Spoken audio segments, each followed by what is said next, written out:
Alright, hopefully everything is good to go. We should be live. Let me set up my chat here so that I can actually read this.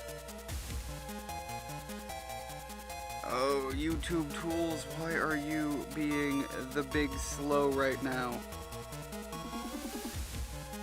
Alright, there we go. Chat is up. I apologize that I do it this way every time, but it's the easiest way for me to stay on top of chat in real time. Anyways, where we left off, I believe I had to finish wrapping up this deal with the electrical stuff. I think I actually technically finished this. I hope. We had a really tough fight where we also had to go and fight Zero. There, that should fix the power outage. Lan, back to the restaurant. Your mom is worried sick. Yeah, you're right. Anyways, so as it says in the video title, it is my birthday today, of which I actually got a couple of birthday wishes from a couple of you guys over on Twitter, where it's more open and I'm more available to be followed by anybody, so thank you very much to everybody who did that. I am hoping, fingers crossed, to be doing several streams this week. Longer form. Today, my goal, and like I am kicked up to everything that I need to have going on. I've got food off to the side. I've got my beverages here. I've got caffeine available if I need it. I've got painkillers available if I need them. I am here, hopefully, for a fairly decent long haul to play through the rest of Mega Man, because I want to get to Pikmin next. Pikmin 4, I picked it up for my birthday, or more specifically, my brother picked it up for me for my birthday. I have not opened it yet. It's still sealed entirely. I want to play Pikmin on the stream. I don't know to what extent I'll go. Pikmin tends to be a longer game, and can be a little grindy here and there, at least in past entries they have been. But I love Pikmin. I want to get a little bit of Pikmin out there. And then I do have some other games. By the way, Dem, welcome to the stream. And again, thank you for the happy birthday. I'm just going over what's going on. If all goes well, I am beating Mega Man Battle Network today. I don't know how long it will take, and I'm equipped to sit here for well into the evening if need be. Anyways, I just threw the switch back on, so the power is back on in the building, and we were supposed to talk to our mother, but I have a feeling that will be progress, and I want to see what everybody else has to say. Well, I'm glad that's over. So you're the one who saved us. Thank you. Wow. Wish I hadn't come now. Total bummer. Yeah, except, all of the free food that you just had to walk in to get, and, a little bit of near-death scare, but around Halloween, people pay for that. Again, you got it for free. Didn't have to die. The lights. They're back, thank goodness. Hold on, Mom, I'm coming around later. Oh, thank goodness we're safe. Yeah, totally wasn't taking the lights out dark approach to try and hit on your mom while you were away. I managed to stay calm the whole time. Mostly. Ignore everything being thrown around because I threw an absolute fit. So we're safe now. Well, that was over fast. Wow, that skipped ahead. You're sure it wasn't just a show?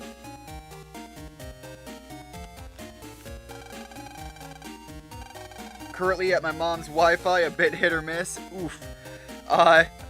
We have been having thunderstorms in the area lately, and I was kinda hoping that we would get rain today, but no thunderstorm.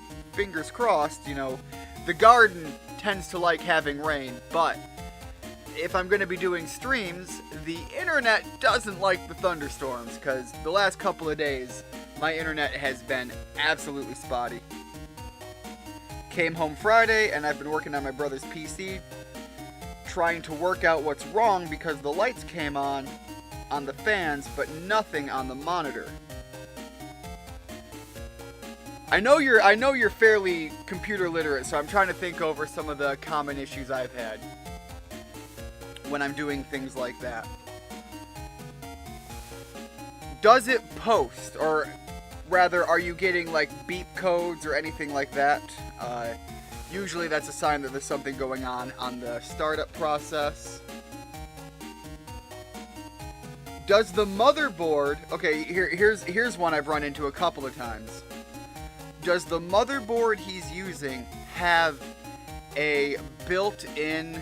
does it use the CPU or any other method or its own onboard graphics card option? Because if so, try plugging your monitor into the motherboard instead of the graphics card, and see if that gets you started, and then see if you can run into some troubleshooting with the graphics card. The other thing that I've run into is actually needing to pull things out and reseat them. This being primarily the CPU and the graphics card being the common ones I run into. The last thing is check what lanes your RAM is installed in. If you've got 4 lanes for RAM and they're not all occupied, sometimes on some motherboards they have to be on specific lanes. Other ones not as drastically necessary in the more modern equipment, but sometimes it is still an issue.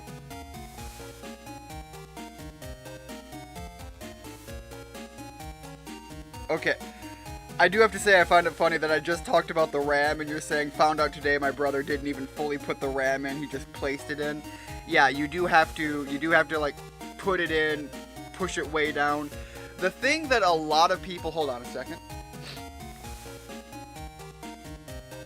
Allergies are already trying to come in to being an issue.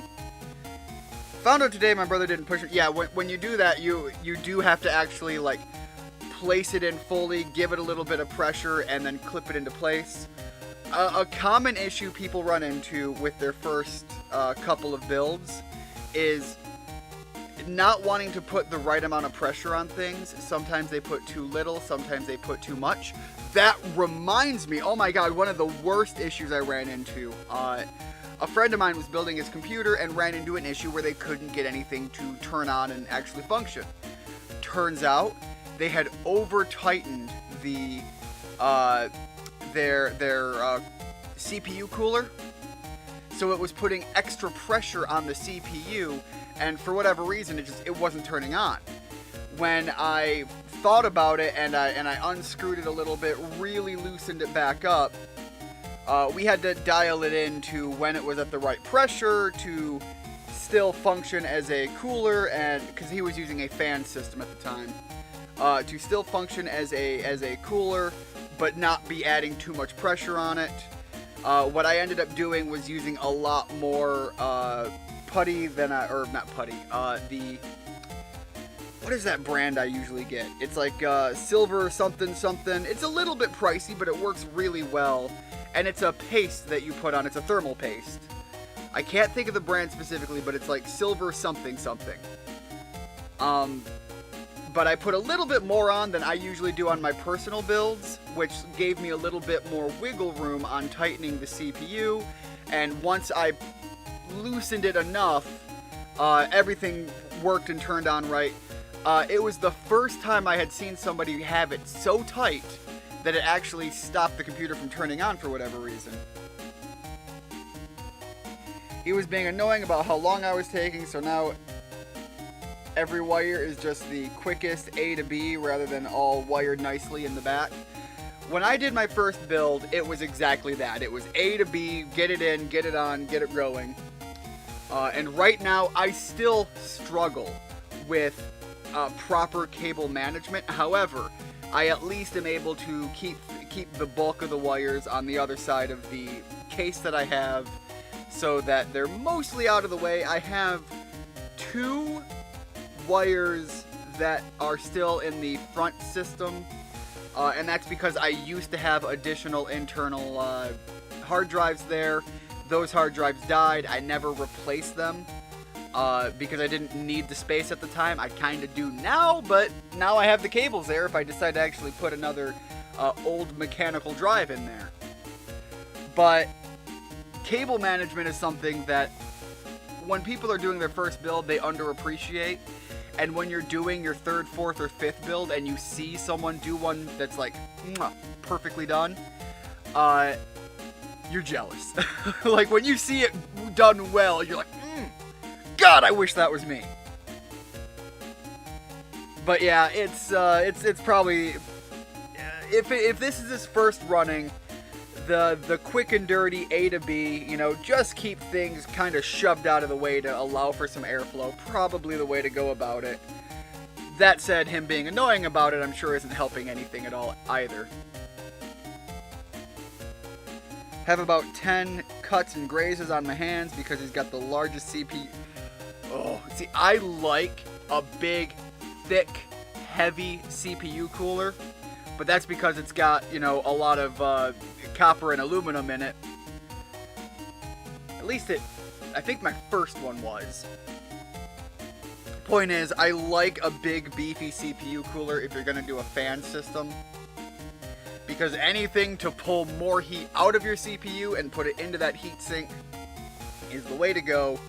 But absolutely, they make them, when you get to be that large, they're cumbersome and a trouble to deal with. And also, anytime you have to run a wire nearby, or you have to like fiddle with the RAM, or reseat a graphics card, anytime you have to do anything, you are going to bust your knuckles on that. I thought the GPU wasn't even going to fit in the case. Yeah, modern newer GPUs are absolutely thick, beefy bastards. I think mine is an RTX 3080 right now, and I came from a GTX, I think it was 1070, and then I bought the 3080, and you can imagine the size difference. I pulled out the 3080. Now, my friend went into the 20-somethings when he bought them, and so they were pretty beefy then in comparison to what I had. But when I pulled this 3070 out, I was like, motherfucker, I have had full-on computers the size of this goddamn graphics card. And I was feeling the joy on it. But I also bought an absolutely massive tower, so I knew it would fit. And yeah, having no room inside the case is again another common issue, but when everything's in there and it does finally turn on and function, it's beautiful. Lan, where were you? I'm gonna lie to you and pretend that I care about your mother. I was worried. Yeah, sorry, Mom, but we're fine. See, totally didn't stop digital terrorism. I mean, we didn't stop part of the digital terrorism, but we stopped the part where people die, so I think that's worth it. Lan, you've got mail. It's from Dad. That was a long... Yeah, Dad, you know, you work here. You know what that power out means. Like, that was not just some... Hold on, guys, I need to open this. That was not just something you ignore and go on about your day. That was a long power out. Is everybody okay? Well, that's my dad, as clueless as ever. No, hold on. If your dad's working here, he needs to have some degree of knowledge on what that meant. He is willfully ignorant, like to the point of choosing his stupidity here.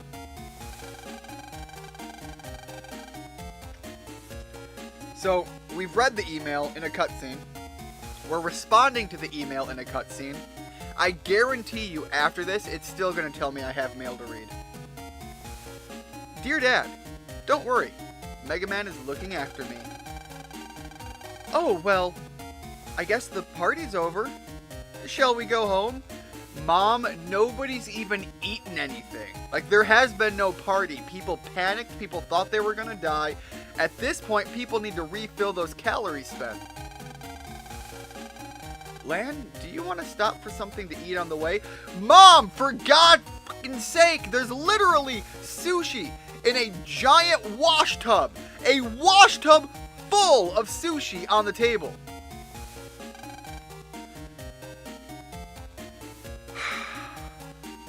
Yeah. Now that you mention it, I haven't eaten since lunch. And frankly, this sushi is probably in pretty good condition. It was served here, not a whole lot of time was spent. And we're underground. Actually, I think we're underwater. Like, the actual cooling around this place should be fantastic even with the power outage. Because it was air conditioned before, power outage happens, we're literally under the water surface so far down. We've got our own liquid cooling for this building. And then the power comes back on, the AC kicks back on. This stuff is probably almost just as fresh as when they brought it out.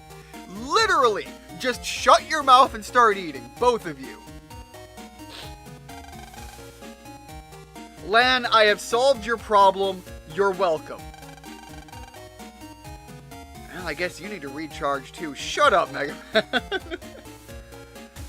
I at least appreciate that I'm laughing while they're laughing too.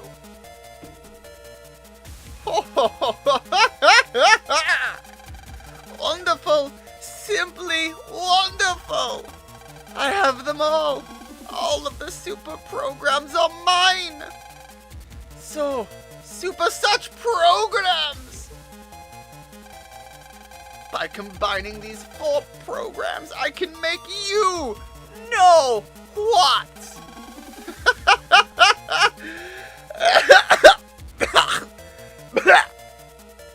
Getting old. And once again, I've made that. I can delete. Oh, and once I have made that, I can delete the world. No more annoying people with their annoying machines. Just me, an old man with my front lawn. And I will get my revenge against Hikari.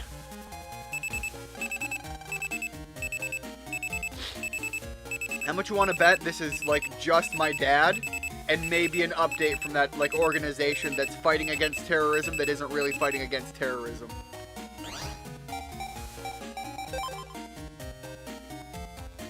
Okay, it's my dad. And also my dad. Dear Lan, you're friends with that Chud boy, aren't you? I see him at the lab, and recently he seems a little blue. Perhaps his work as a net battler isn't going well. Maybe you could try talking to him. Thanks, Dad. Dad, if you were involved in my life at all, you'd realize that this Chud guy is a fucking prick.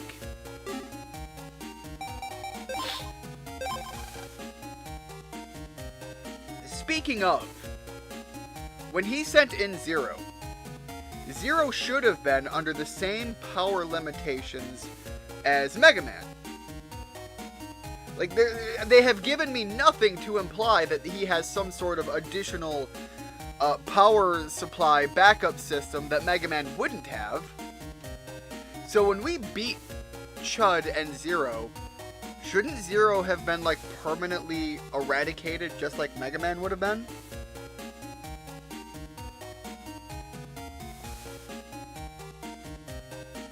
I thought oh, okay, yeah, I had already read that. Sorry about that.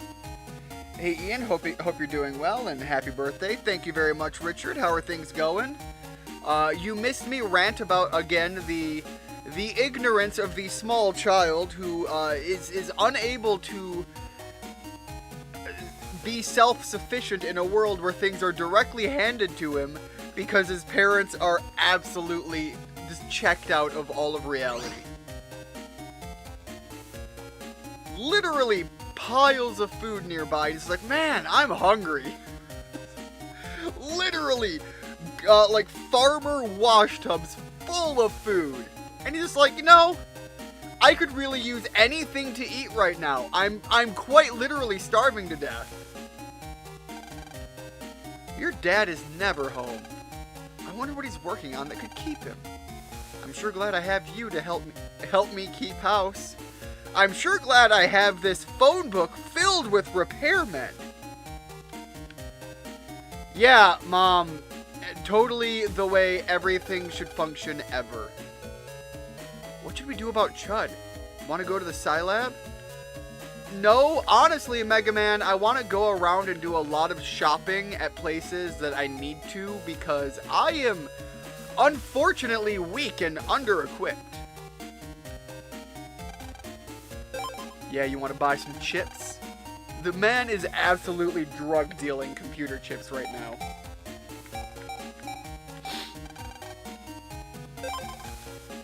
I don't know what a repair is. I can assume what some of these are. Speeds up the custom gauge? How many of these can I... Wait. Is this... This might be a thing. If this is what is controlling my, my turn order, a couple of these could be pretty good. Interrupt. Oh, I can stop them from using something. That's interesting. God, I need some more recovers.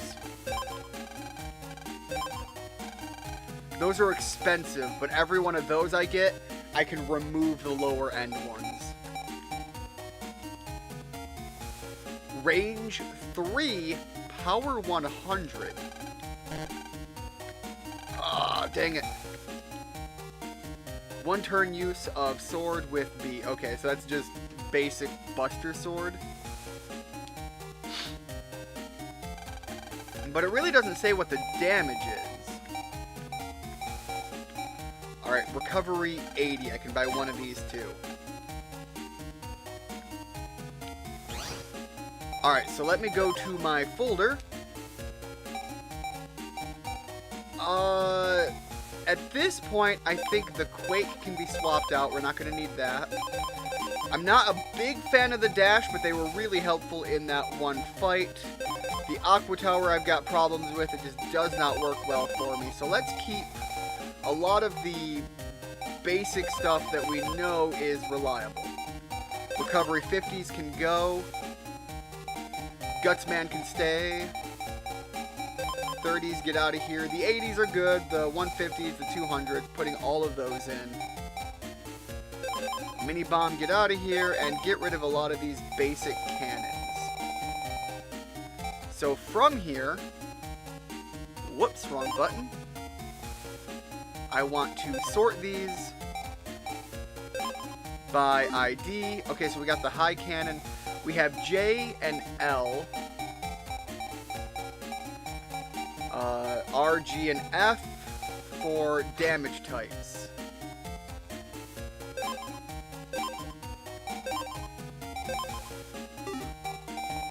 Alright, so if I come over here and I organize these the same way, by their code, what do we have that are under the F category?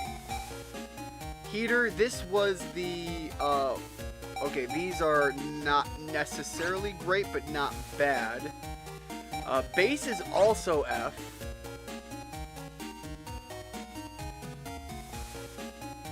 Heater might be good, might not be. We'll take the high cannons. High cannons are fairly reliable. A rolling lightning attack. Again, something that could be good. And I think we have a couple G's. Yeah, Gutsman is G.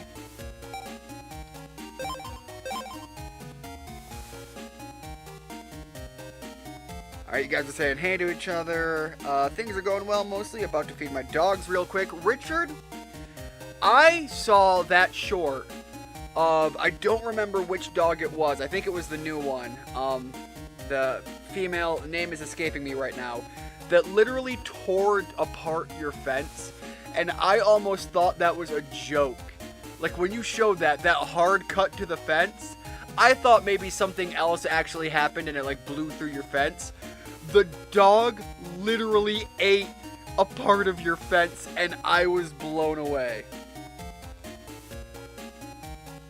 Maybe the sushi is like a live fish in this world. But even some sushi is live fish. there are fish, and I've had some at some southern cookouts. There are fish that you will actually just like pond smelt. You can just get those, pull them out, and just eat them. Like, you can. The common way is to just take the pond smelt and literally batter them up and deep fry the entire fish and just eat it.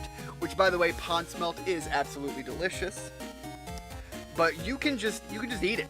Like, I've done it. So, like, literally raw fish isn't the problem. And again, a lot of sushi is still raw fish, but you can still eat it after it's serving for a little bit as long as it remains chilled, which is why I was saying the building being air conditioned and the fact that the power went out and it didn't have a lot of time to heat back up, and even then the additional circumstances of that room of the building being harder to heat up as well. So even if it was literally raw fish, it should still be well within the safe edibility. The amount of time that passed was not listed as being all that great. Our kid ate lunch and then came here for a dinner. So at some point, you can kind of assume that the maximum time range there is like, what, 3 to 4 hours? And the food came out chilled, and then the power outage happened. Elon Musk's, oh my God, Richard, you're coming in with some touchy. So they're not that touchy, but my God, this whole Twitter term change. And here's the thing: if you've been following Elon Musk in what his plans of what he wanted to do with Twitter is, this isn't that surprising that he would change it to X. Now, I never thought he would change the name. I thought he would integrate it into what he was considering calling X, which was his like all-in-one purpose system. What he's trying to do is he's trying to take Twitter and he's trying to take some of the other things he's doing and he's trying to integrate them into one system umbrella term. And the problem with that is he is basically trying to do much like what Apple does and create a what's the term? He's trying to monopolize an entire portion of the market. And I'm not a fan of it. I'm not a fan of the direction I see him going with this. And add to it with his AI thing that he's working in, and the fact that you will be housing so much of people's individual systems under one umbrella, which, by the way, additional problems with his inconsistent following of his own goddamn rules about what does and doesn't get you banned off of a platform, which, if he gets his way, will become integrated essentially into like standard society living. You're basically saying, I hold the keys to your ability to function with, again, if things went the way he wanted. I hold the keys to your ability to function within society, and I'm not even going to be consistent with my own rules. And I have an easy example to point to and it's a high profile example. Love him or hate him, understand the circumstances of how it happened. Alex Jones got banned off Twitter. Now, you can agree or disagree. That's not the point here. Let me lay this out and present to you the problem I have. Alex Jones got banned off of Twitter. For a while, it was just like not clearly understood why. Remember, he got unpersoned. He was simultaneously all at once taken off of Twitter, Facebook, and so many other platforms, Google. Everything from Silicon Valley eradicated him from their platforms. And a lot of them were making claims of pointing to the reasoning that was eventually the lawsuit, which, by the way, I have my own issues with that lawsuit on its outcome side of things. But you look at that, and he was banned off of their platforms for things that never happened on their platforms. You banned someone for something that happened outside of your platforms. I've got a lot of problems with that. Now, if Alex Jones went onto your platforms and started doing and saying things and you banned them for the things they did and said on your platform, different story. And some of which was done on Twitter at that time. There were apologies made, there were retractions made, there was a lawsuit outcome, and then you have Elon Musk buying the platform. And he basically said that there's going to be like a big wave of forgivenesses for past issues. And again, these were issues. What Elon Musk pointed to as why he continued the ban of Alex Jones was not things that were done on Twitter's platform. He actually came out and said, here's why I'm not reinstating Alex Jones. None of them had to do with anything that was going on the platform. So again, he's banning someone, himself making the choice, per his own admission, for things that had nothing to do with Twitter. Kinda shitty in my opinion, but now you're merging Twitter into this all-in-one platform, and you have this guy who's willing to make calls like that could happen to anyone at any point for any reason. I don't like that future. I don't like the premise that sets up. You just have to wake up one day and say Elon Musk sucks, and he could have a really pissy day, someone pissed in his cornflakes in the morning, and he will ban you for arbitrary bullshit reasons. And again, if this X program is set up the way he wants, this creates issues for you in your social interaction. This creates issues with you in your presentation of your freedom of speech. This creates issues for you in your banking world. Again, if you go into the whole, the Tesla side of things that he wants to integrate, and if everybody has to get, electric vehicles at some point, this could mean you're banned from your own fucking car that you already bought. It's so much problems with it. Now when I start saying I'm addicted to Twitter, people are going to think I do drugs. Honestly, there are people who are addicted to social media, and it's basically like them already on drugs, so yeah. It was the new Tiffany. Yes, Tiffany is the name. And I swear I was. No. It was one of those things where I watched that short like 3 or 4 times, and it was like, okay, you're not actually joking. Oh my god, that dog got some teeth. Just got some strawberries. Yo, I have been pulling the strawberries out of my garden, and for a while I was saving them to make strawberry jam.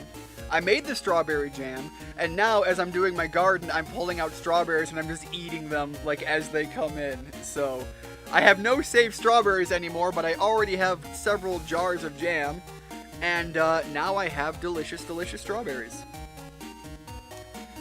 Sargon of Akkad got banned from Patreon for saying an offensive word on someone else's stream on YouTube. I'm not a fan of the guy or the word, but I think it's BS they banned him for that. Yeah, it's a very similar thing. He said something off platform, and actually, if you understand the context of that story, it actually is even worse that Patreon banned him, in my opinion. The word is offensive, that's true, but he was using it to insult people who would ordinarily use that word the way it is traditionally meant to be insulting. He was actually using, it is the idea of using, when somebody uses that word as the most derogatory term they can function off of, and you turn it around on them and call them that word, that is kind of what he was doing. He was literally saying, however terrible you think people are, you are being that and more so. So I'm gonna hit you with the biggest FU I can conceive of. And then people were just like, oh, he literally said the word, therefore ban him. Now, I understand people getting pissed off. I would understand if people who supported him on Patreon left because the use of the word was still offensive to them, or if he got a lot of social and public backlash. But the idea of Patreon banning him for it was kind of shitty. Again, there's a lot of use of technology that I have a lot of problems with.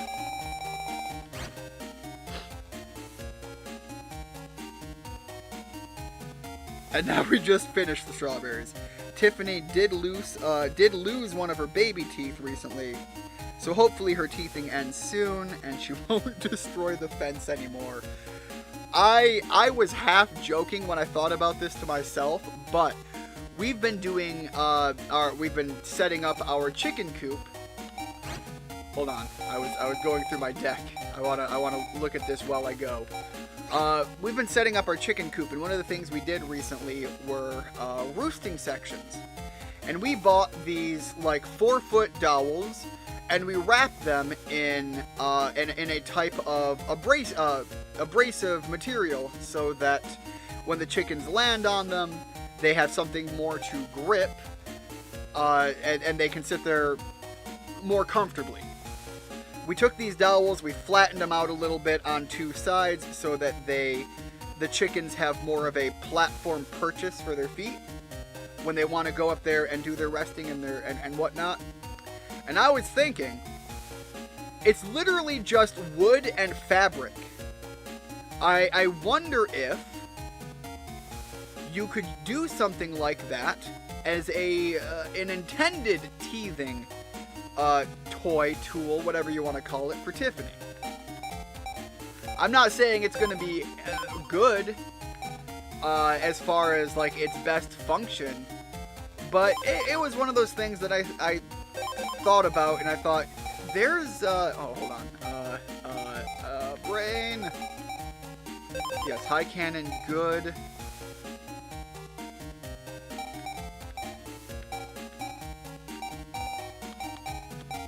But yeah, it was just one of those thoughts that she needs something with a little bit more substance to the chew factor, and I was trying to think of ways that you could more cost effectively give her something that she could chew without doing any damage. Alright, bring those heels in.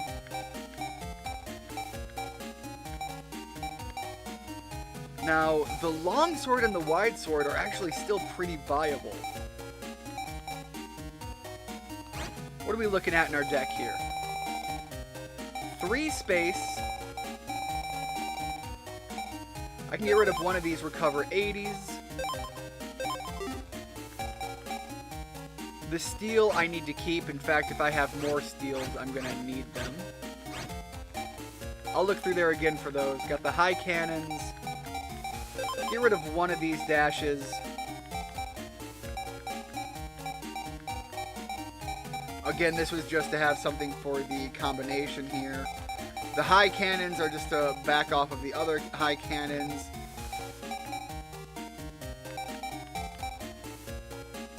Honestly, I have the X Panel 3, and this is kind of more of a utility resource, so I'm gonna get rid of that one. Alright, here's a few more of the steels, and I'm going to keep all the steels in because they seem really good.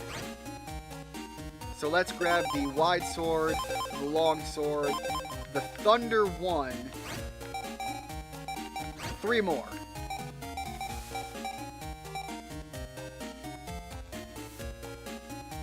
Alright, now this is the one where it circles me, the player, so I have to push myself forward and make use of it. If I'm using a steel-heavy strategy, honestly, this isn't terrible. But I'm not going to maintain it.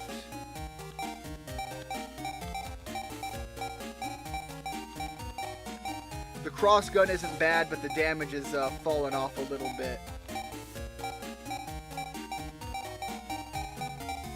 Typhoon. Creates a twister with 3 hits. I don't hate that. Again, its damage isn't exactly where I want it to be. In fact, I'm going to get rid of the Typhoon, and I'm going to take the Tri-Arrows, because I remember this one actually being pretty decent. At least when it was slapping me in the face. Cuts down 1 column. Now, a column would be a cross, much like the wide sword, I think. So I'll get rid of one of these Tri-Arrows, and I'll take that.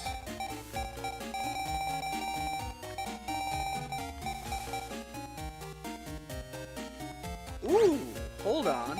Okay, get rid of another tri-arrow, because I'm not really sold on the tri-arrows per se. I forgot, I bought some of these. Let's take this remote thing, which is not something I recently bought. We'll get rid of a recovery 80. This is slow, but it's big damage.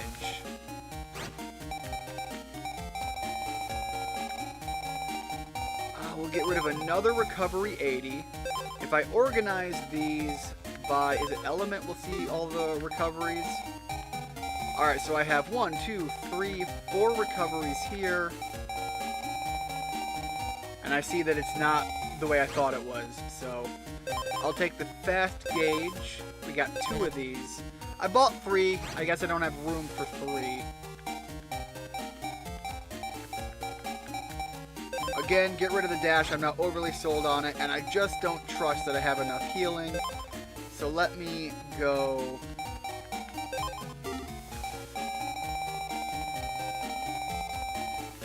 Grab 1 more recovery 80.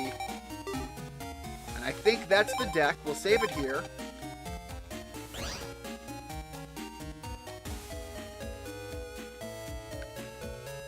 So other than losing a part of your fence, and I'm sure having to repair that, what's going on new with you, Richard? And same thing, Dem. Now that you're home working with your brother, have you gotten anywhere with that computer? And where was I going? Oh yeah, now I have to go to the power plant again or whatever. But yeah, how are things going at the home life? Alright, I think it's the government complex. I don't know if I saved, so I'm going to save again. I don't trust that I didn't forget it. Land, you've got mail. Thanks, Mega Man. And now it's that anti-terrorist group that I thought we got a message from earlier. I ran into a virus with some kind of aura the other day. Damage less than the number it displays doesn't hurt it. It looks like you need real high power chips for this guy. When it attacks, part of it comes outside the aura. Maybe aiming for that with a buster would work. Everybody watch out and good luck. Okay, so it sounds like they're having an armor system now. So you need to use higher damage to overcome the armor. And then the armor eats off a chunk of the damage you're doing, is what I'm taking from that.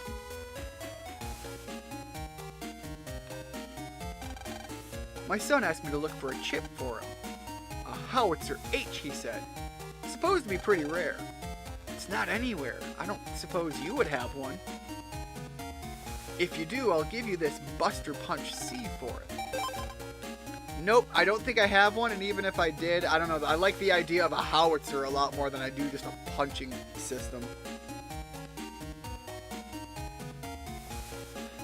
Yeah, it was relatively quick once I checked what he had done. Okay, yeah, that's kind of what I figured.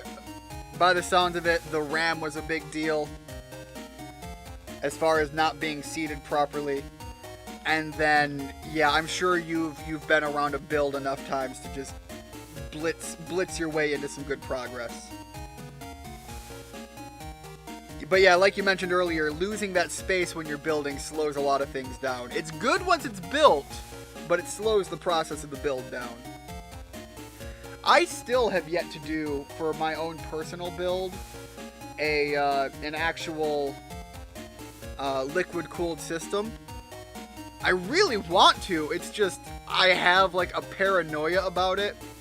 My friend that did one had one that he did perfectly fine, and it functioned for like a year and a half. And then out of nowhere, it just busted a leak and fried everything as the water or coolant or whatever his system used just went and leaked all over his system. Been playing Battle Network 3 with my brother lately. He wants to 100% the game because he never did when he was a kid. And he needs someone else's help to manage that. Yeah, from what I've looked into, a lot of the Battle Network to 100% actually requires you to trade with people, which is kind of a cool thing. You know, it's very Pokemon-like. But also kind of an annoying thing if a lot of the things that you need per the trades actually aren't useful, and you're just getting them to complete a checkbox. But I don't know how the game works in that later stage, and I'm willing to bet that if you're willing to experiment with some stuff, there's some really fun combos you can do. I hope they have it set up that nothing is really totally useless. Been playing modded Minecraft in the process of draining a huge ocean monument. Minecraft, for how old it is, it's still, like, especially with the modding community, it still carries a lot of value. One of the highest, like, cost to return games that I can think of.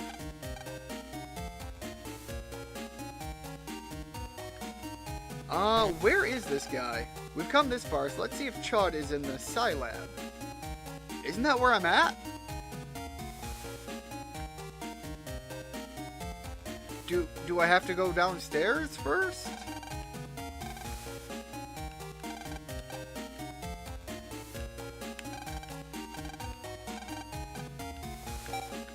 Okay, he might be anywhere in here. So let's start with Dad's lab. Dad did say he saw him, which might imply that he's in the area. Whole lot of nothing. Can I jack into the fridge? That's a weird statement, and I'm more glad that I can't. I don't want to jack into my dad's fridge. That seems a little weird. I like the idea of a howitzer better than punching. Well, Ian, you laugh at a lot of my jokes, so how about this punchline? Raise the old fist. Okay, but I hear you, and it's a solid joke. However, even with the factor of humor behind it, you have fist versus a fucking howitzer. Let's just say one has a lot more punch than the other. The author of one of the book series I bought self-published an isekai story called Reborn as a Minecraft Chicken. Oh, that is a dark world. Actually intrigued even though I don't play Minecraft. I'll be honest, Richard, after you gave me that advice about how to rework some of that story that I was kind of BSing with way back in the day, I've thought about some things I would want to do in it, and I'm already going through and doing some of the corrections to the conversation flow that you recommended, and it does read a lot better. You're absolutely right. However, I think I need to change the spacing because now it's just visually on paper it looks way too wide, but as you read it, it does flow better. So I am making those changes, and as I'm wrapping up my actual campaign for Dungeons & Dragons with my friends, I am looking at expanding on the writing of that. I don't know how I would go about posting that anywhere for anyone to read if they want, but I'm not even sure if it's necessarily good enough to do that. But I do want to continue with it. Now that I've gotten that little spark reignited, I am looking at that.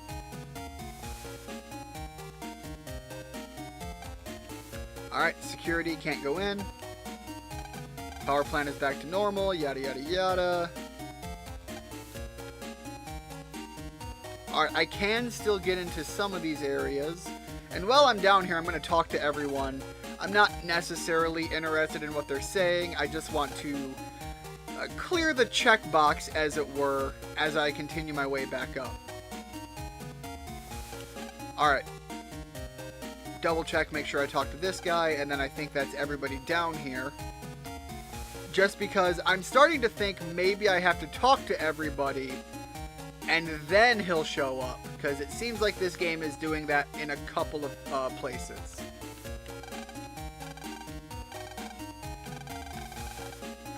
Alright, we haven't gone to the restaurant yet either.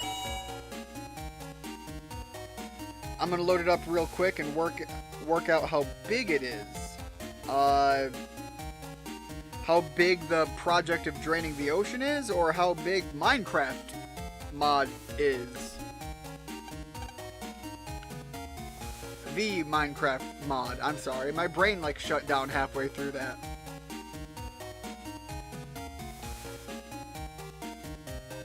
God, okay, you see, hold up.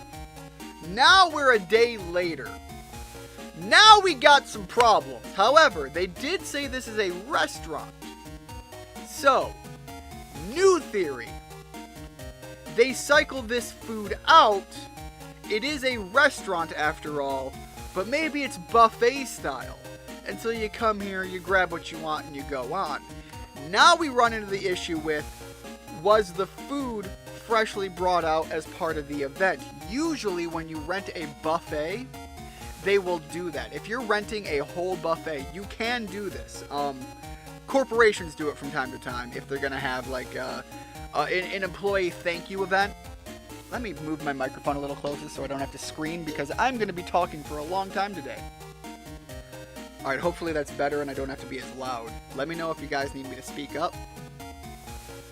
Corporations will actually do this, and when you do, they actually like kick everybody out a little bit before, because they make so much more money when you actually rent the whole thing out, and then they push out a whole fresh load of food for when everybody shows up.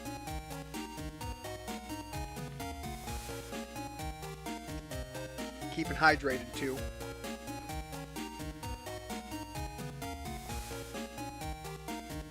What if this is the menu and it just shows what you get when you order it?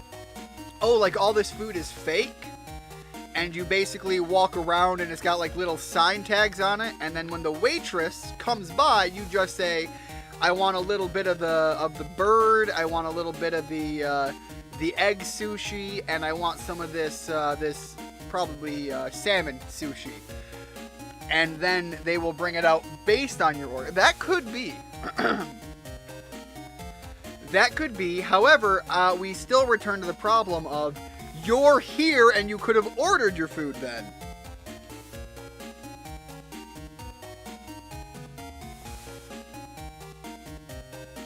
Even if you write the best thing ever, someone will hate it. Yeah, that's not a concern per se, Richard. I have had people come into my YouTube chats and tell me how much they hate everything I do. I've got fairly thick skin. People hating what I write isn't the issue. The thing is where would I post it in which people could read it for free without me having to pay for the right to host anything anywhere? Alternatively, I could do YouTube videos of me reading it like an audiobook, but I don't have the best voice, and I would much rather have like other people read lines for different characters if I were to do that. And suddenly you run into the issue of having to pay people now all of a sudden. So, yeah.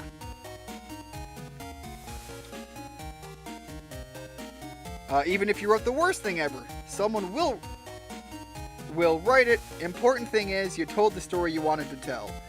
So the story that I have there, and the reason it had the title that it had, is I wanted it to be a sequel to Red and Blue, in an era where all the other regions have some sort of impact on the Kanto region. Now the character is going on a exploration between a couple of regions. I'm not going to hit all of them.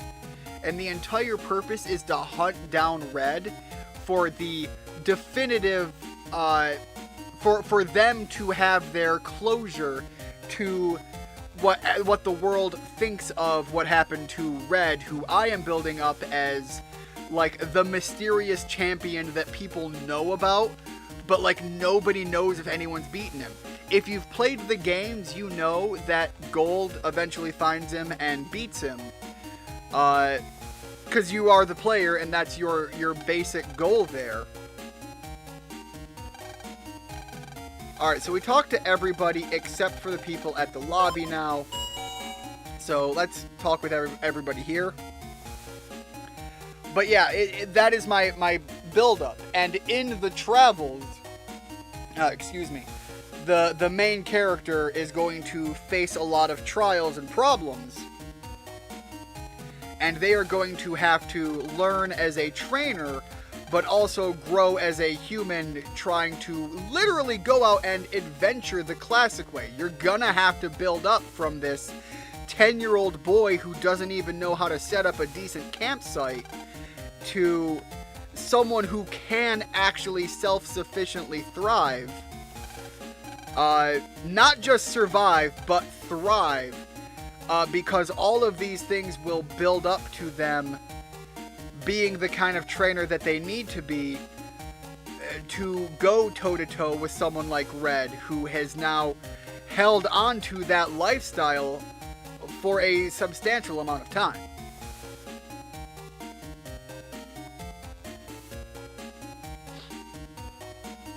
In it, I'm kind of making an end goal that I'm aiming for, but also to tell this story of a coming into adulthood classic shonen style story.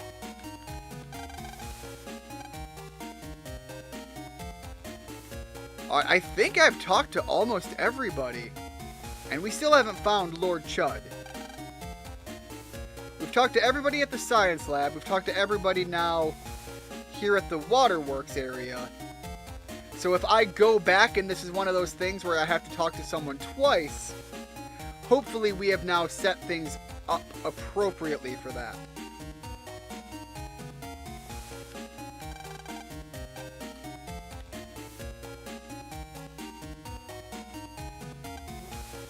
Only staff members here. I'm not worried about staffing anything. Alright, so my theory of talking with people and figuring out where to go was not right. Oh, okay, so if I was actually reading things, I would have figured this out. Alright, so lesson learned, you can't just checkbox people. You have to actually pay attention. Got it. But now we know to go to Denton.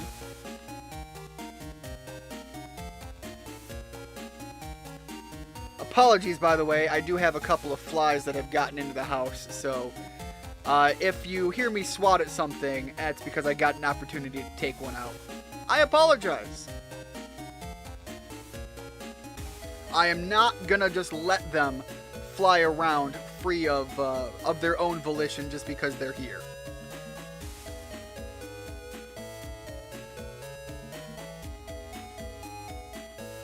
Also, something from the ending of Minecraft recently became public domain. Again, I don't play Minecraft, so I can't remember what it was. Something that they made that could be entered into public domain. It would be an art asset of some variety. But the question there is it a visual art asset or a sound? Could even be a song. But I'd imagine it would be something in that avenue. Alright. He's not here. Sure are a lot of cars. Ever since that accident, it takes some nerve to get on the bus. I suppose, possibly. Oh, wow, dude, I just heard the most amazing rumor. Dig? Child, your language is broken and I want to dunk your head in a barrel for it. I am sorry. But, like, I gotta have some chips too. Like, try it out. So, like, dude, could you score me a shotgun cake? Hold on, child, I apologize for my rudeness. Look, I am not used to, like, walking up and having a full-blown conversation broken up in such a way. However, if a 5-year-old approaches me and says, yo, could you score me a shotgun? I'm at least gonna listen to the request. Because now you've got my curiosity. I need a shotgun, a cross gun, and a spreader. Oh, and an M cannon. If you do, I'll, like, give you this recovery 300. This girl is just like, yo, I'm working for the drug trade. If you bring me a couple of unregistered, unmarked firearms, I'll get you the good shit. No. Like, I appreciate it, but no. Oh, wait, no. There we go. And then it's not even up. Okay. Not up. Not to the side. Up here? Not up here. Left? Left it is. Ian, I hate all of your streams. I'm sorry I had to break it like this. Dem, I appreciate the honesty. And, you know what? The algorithm doesn't care if you love it or hate it. I do a little bit, but you're here, and we have a sociable communication, and I appreciate you for that all the same.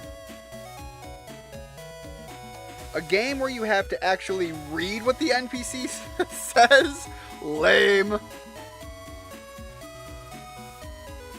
Give or take, it's roughly 125 by 125, so that's a lot of sand. Are you able to do that all as one layer to drain this lake? Or is this something that you have to do with the cube as well? Like, is it 125 by 125 by an average depth of something, or is it just the one layer? Just look it up. Just looked it up. The ending poem in Minecraft is what it was. Again, that would be a type of medium, an art piece of some degree, because that is where the public domain realm goes. But that is interesting because that's not something that a lot of people could take and make use in public domain easily either. Like a sound effect, people could run with that and make use of it all day long, like the Wilhelm scream. But, or like a song. Once it's in the public domain, people could start implementing that in like their YouTube videos or something. But a poem is a lot harder to implement. Even like a model, with other games taking on this Minecraft cube world design, people could make use of like the Ender Dragon or something. Or even just the texture.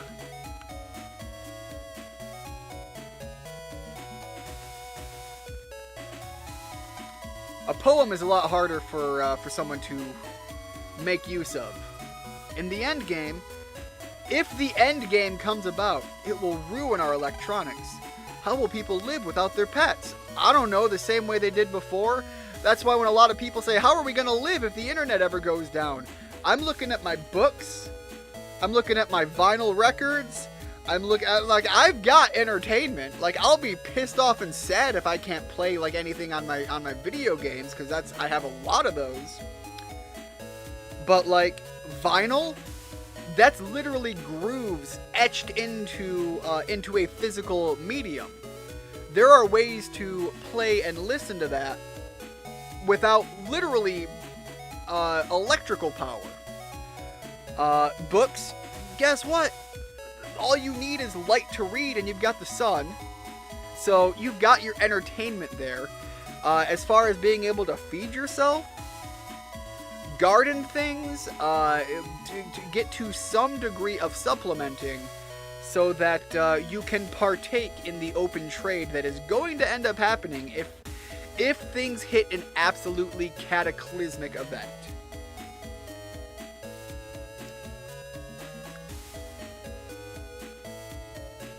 Alright, already been this way.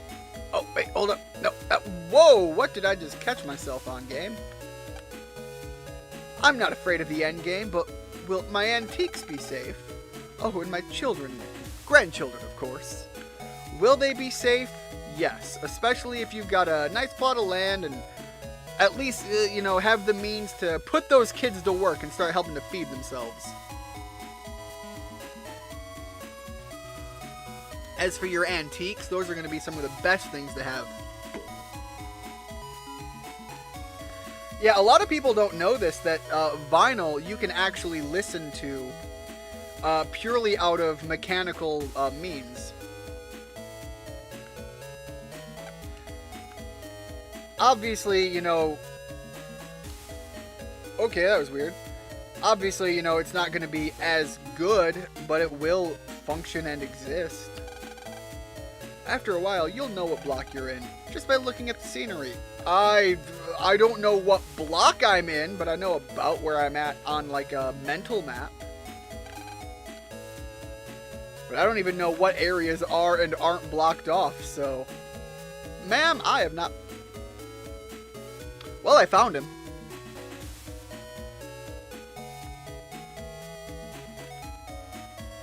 So, our boy Chud here is trying to hit on some lady, all while he's being deep and lost in his own depression. So he is using his new edgy, preteen, angsty element to try to get in with this lady. And I'm about to walk up this like little 10-year-old, you know, again, the preteen friend who's all like bright, shiny, and chipper, and I am gonna crush his God, I'm gonna say this thing and I'm gonna hate myself because I hate the way it's used. I am gonna crush his Riz game. I hate that that's the way people say it now, but I know it's a thing. There you go. And now that I know it's a thing, the younger generation is going to stop using it because the old man knows what it means, and we can't have that.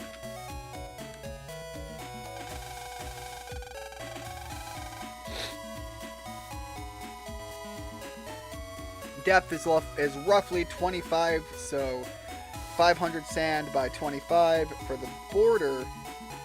Then rows every 5 blocks. Then I can use the sponge to get rid of the water.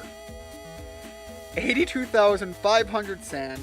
Then going around with loads of sponges. There's a few mods which speed it up, but still, long process. Yes, and anytime somebody tries to like build an actual system in a Minecraft game, that also takes a long time. I remember a couple of years back, my brother had written up plans on some grid paper so that he could use one-to-one scaling for blocks to a set size limit, to artistic pieces, and he went deep into it. And what he did is he took various iterations of the Batman Batcave system and Wayne Manor, and he tried to write up a layout that, with some personal creative restrictions, because not every Wayne Manor is consistent with every other interpretation of Wayne Manor, and not every Batcave is consistent with the layout of everything else in every other Batcave. So he took what he considered to be the most vital parts and placed them where they made most sense for their most consistent placement, all within the needs of what needs to be there for the continuity for what he was playing off of. Now, he didn't do every single Batman iteration. He didn't do every single Wayne Manor iteration. He did the ones for the eras and interests that he had most attachment towards. And it was really cool that he put in that level of detail, and then he wanted to build it in Minecraft. And he made it almost done. He was like 3/4 of the way done, and life things started happening. I think this was around the time that our father passed away, and he never went back and finished it, but he spent months planning it out, placing everything out, and then trying to do it, because he did it unmodded. He played an actual game of Minecraft and gathered up his resources to put them in it wasn't a hardcore game of Minecraft, because if he died, he'd lose everything. But he went through and he was chopping down forests to get the wood. He was seeking out certain tree types to get what he needed. Dyeing wool, putting up protectors so that that nothing could be struck with lightning and burned down. He was putting in an absolute unbelievable amount of work to make that happen. And it was actually really impressive, not only that it was being done, but that he was dedicated to doing it in a played game of Minecraft. He had to find a waterfall in a part of the server he liked the layout of as the starting point.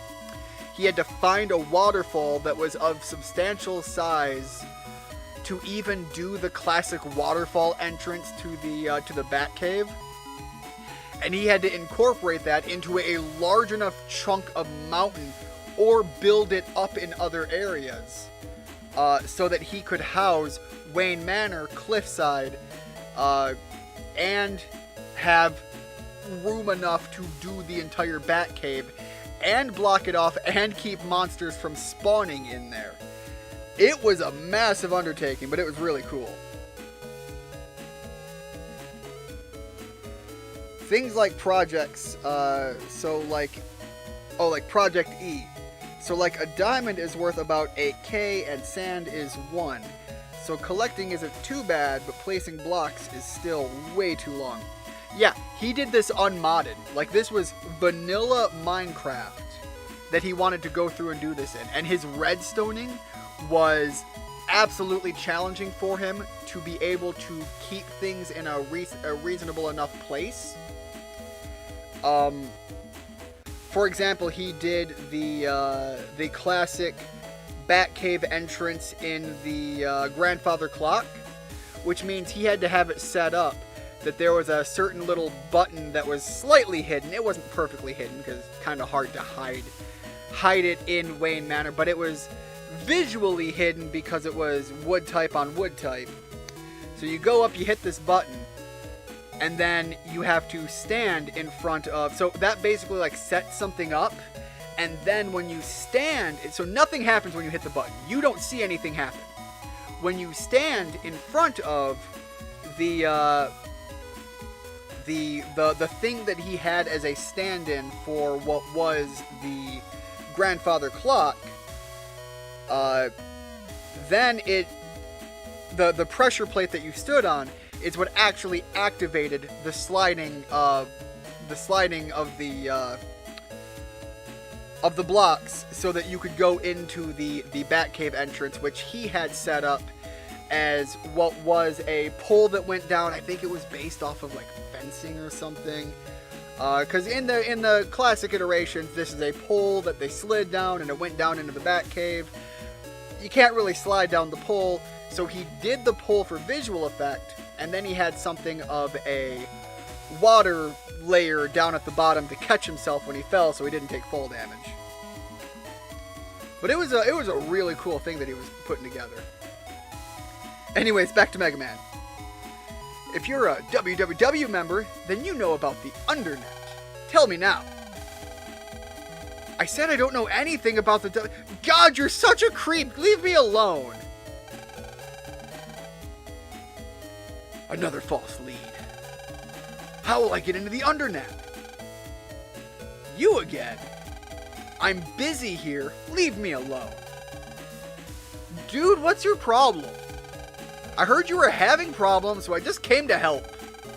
Why would I ever need your help? Out of my way. What a jerk. Hey, Lan? Yeah. I don't want to help Chud, but we have to stop the end game. Mega Man, let's try to find the www server's address. Alright. First, we'll need to get into the Undernet. Chud just said that any WWW member should know how. Any WW member? It must be that guy! Alright, so the guy that we were just at earlier that sold us our chips that I was needing. That's my theory. Again, guys, I am sorry about my allergies. They are picking up a little bit right now. I might have to get up in a little bit and go grab some like Kleenex or something. And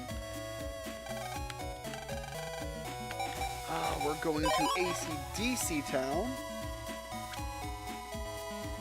I think the most I've done in base Minecraft was just a 2x2 dirt hut.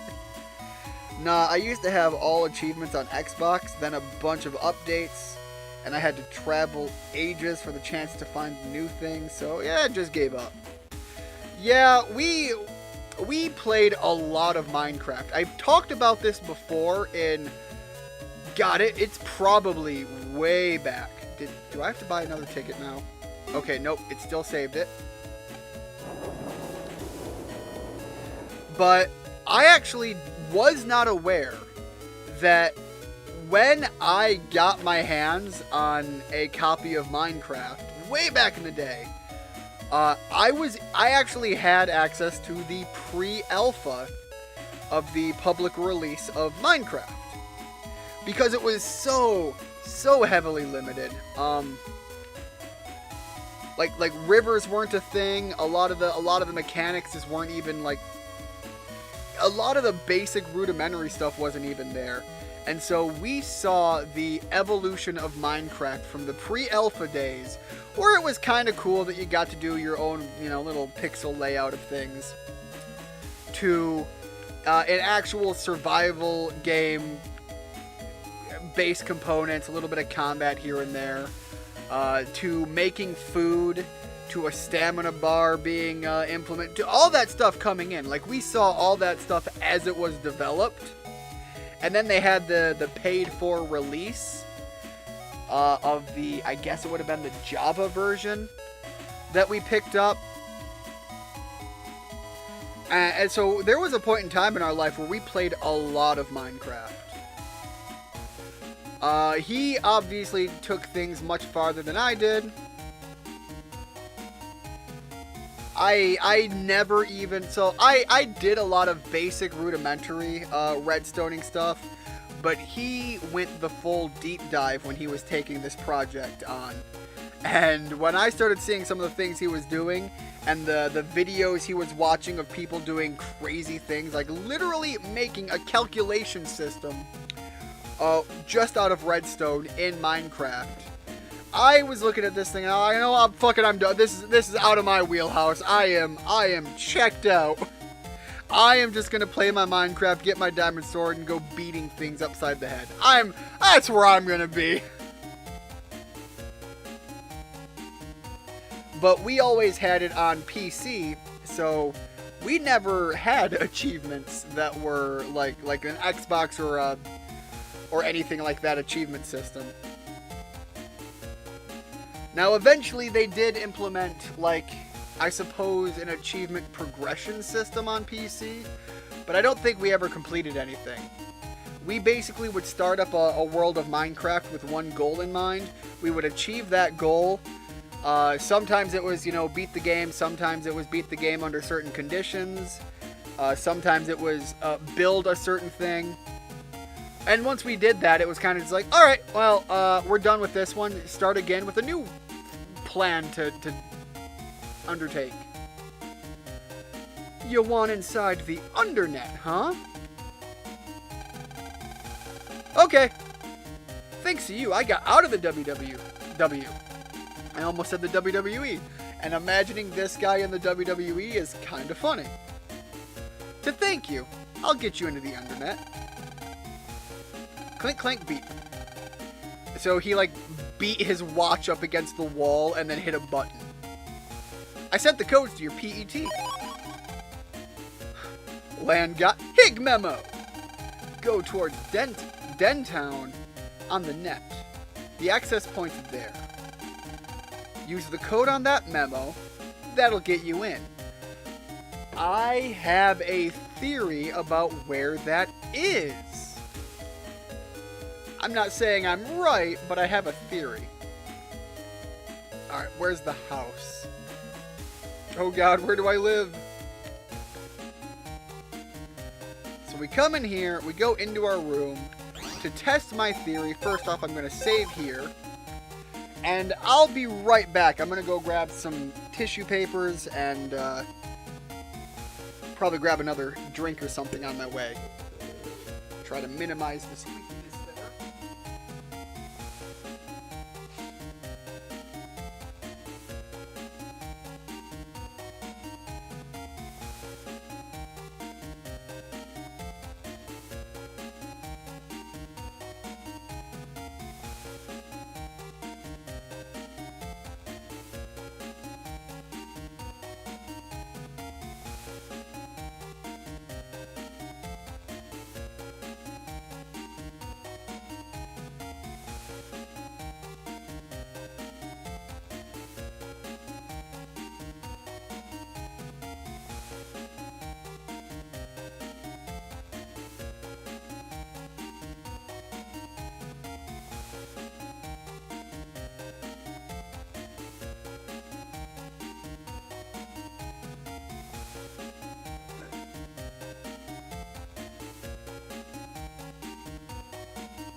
There we go.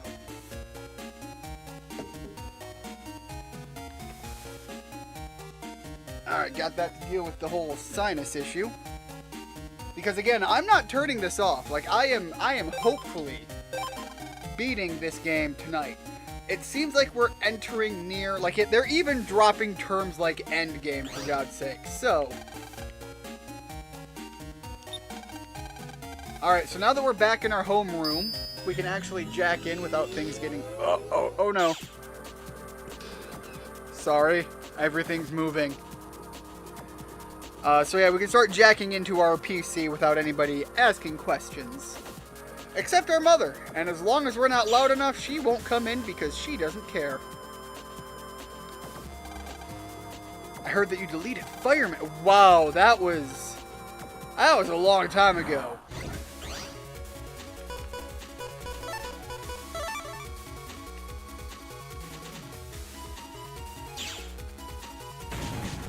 They have advancements now, but it's all world by world.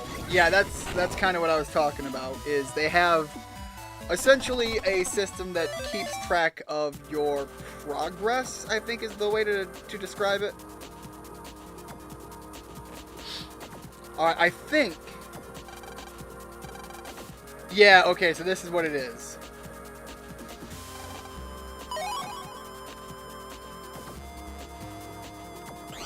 Which, I wonder if this is a key item I have to read.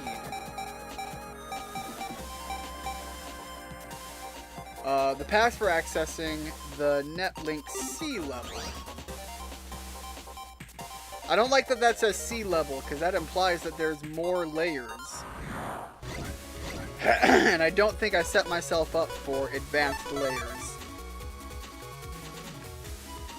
When I thought I was going to be sitting here beating the game, I thought, you know, I've got like maybe 2, 3 bosses left.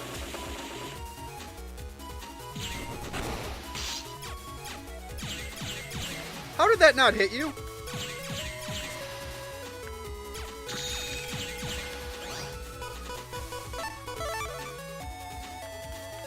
Alright, let's see how this electric sword works. Ah, it works just like the other sword. At least by that test.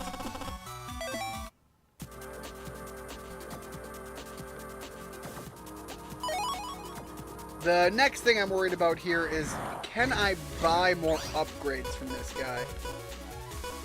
Alright, let's try the electric sword again.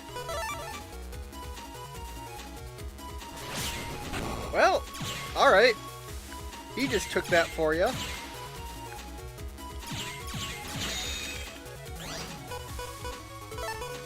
Let's try this one out. We're gonna experiment with some of our new gear.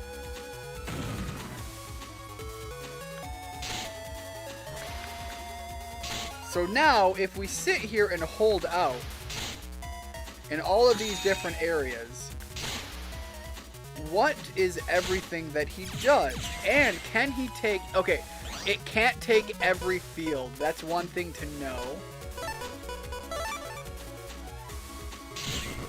But also, it can be used as a trap system like we just saw. Which is kind of cool. Alright, can buy more HP, but we don't have the money. Lovely. Can I sell things? Can't sell anything here. But we can also kill things for some money over time. Now that I know I can buy more HP, I can just come back here when I got more money, though.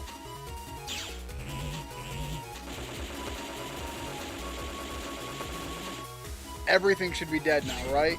There we go. Properly done.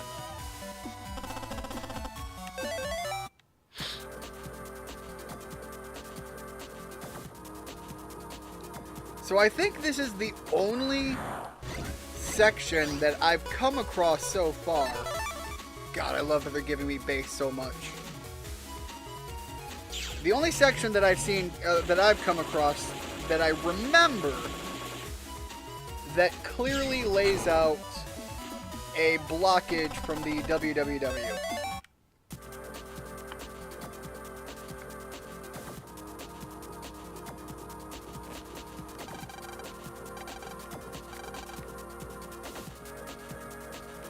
Oh, that's not it?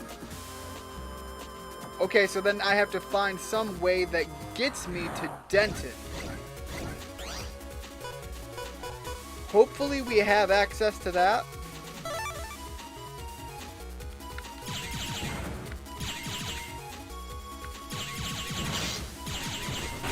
Yeah, no, I'm just going to sit here and take that for a little bit. Hit that.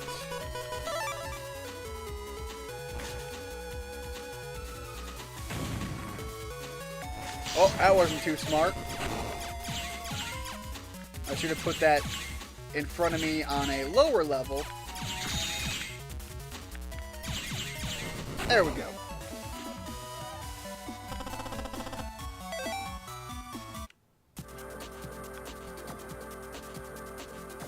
I don't know if I have the pins or not to get out there, though. Do I not have any... Did I take my escape out?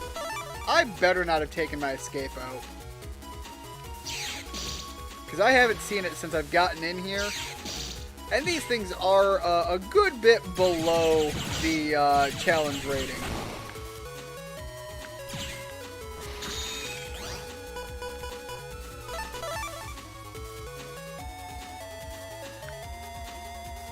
There we go.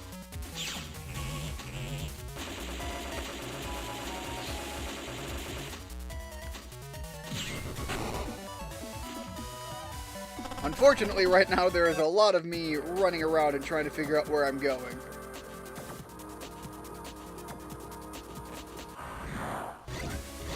For a minute there, I thought that was going to teleport me somewhere. Apparently, I'm not that lucky.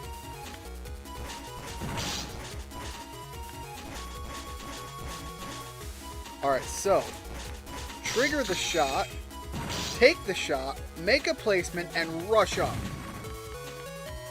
Do they still fire on that thing? Unfortunately, it looks like they're going to.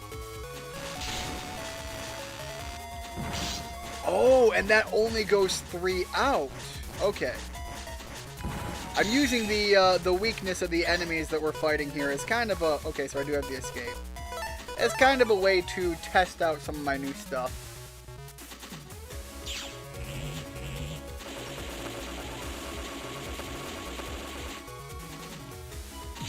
I made such huge changes to the deck. I've got to figure out what all I have now done to it.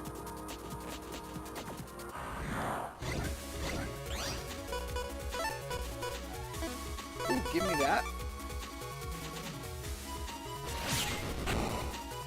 Man, that guy just keeps taking the shot for this little dashing bird boy.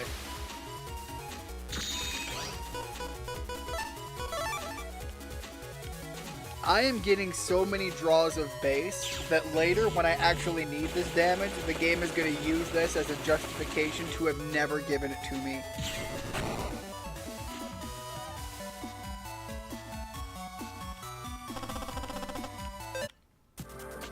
I'm going to be looking at this like, where's base in my deck? And the game's just going to be like, so remember all those times you drew that one singular card? We're now stripping you of all access to it ever.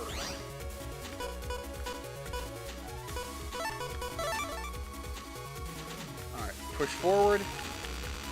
Alright.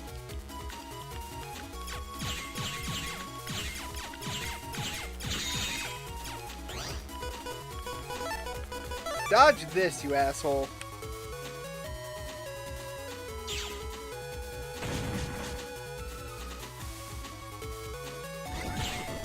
There we go.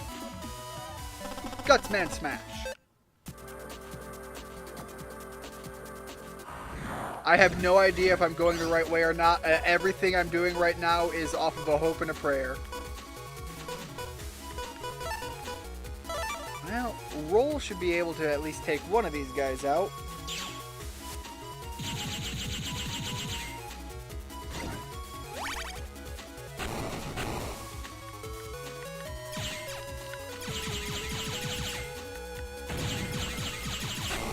There we go.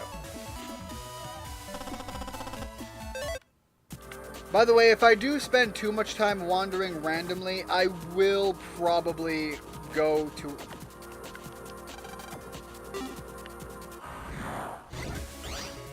What is this? What is this and why is it doing nothing?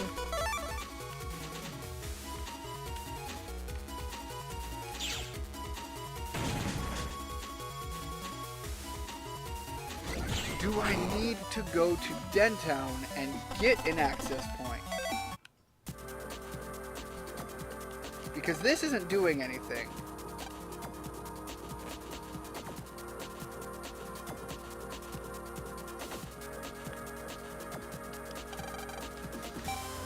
Alright, so that didn't take me anywhere I need to go. It would be better for me to back out, come back in from this side, and go a different way.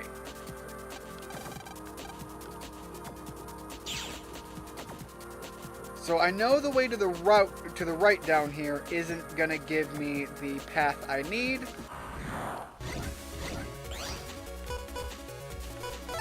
Give me that escape. Just gonna bounce right out of here.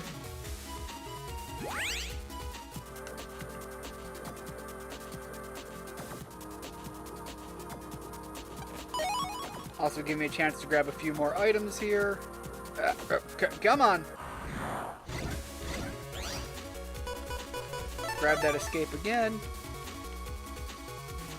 Again, it's not that I can't fight these guys. It's just not worth it anymore.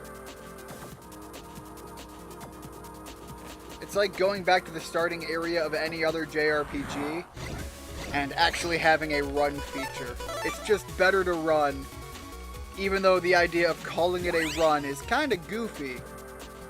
Anytime they tell you that, like, you escaped safely, it's like, come on. At this point, it's just I don't want to beat them. I don't want to smear their entrails against the forest floor.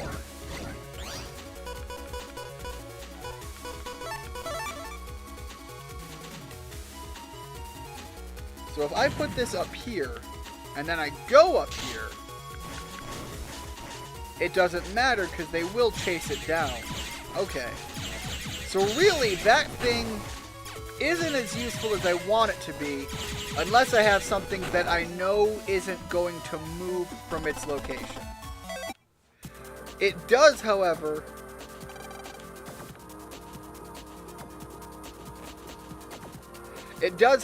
eat up at least one platform in the back row, which is also uniquely valuable.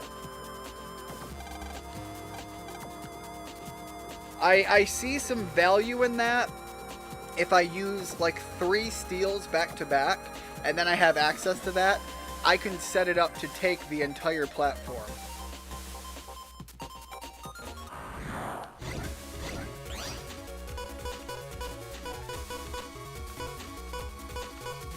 Well, you know what? Here we have a steal.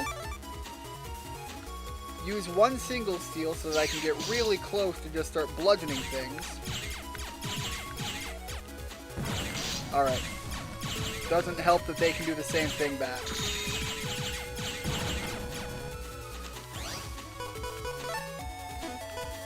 Oh, but wait. Now, if I set it up in your territory, now what are you gonna do? That's an interesting way to change it up.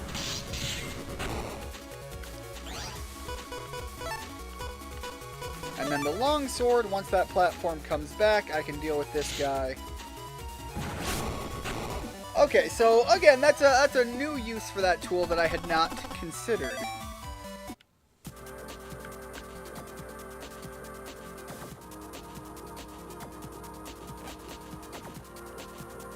Going up from here takes you to the government complex. Going down and right leads... Boom! There we go! Go down and right. Okay.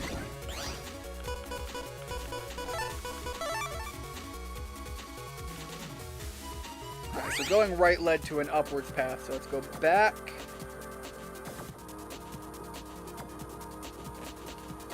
That's where we came in at, right?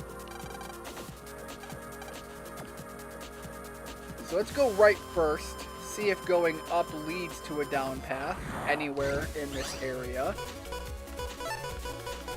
Take this big blasty cannon.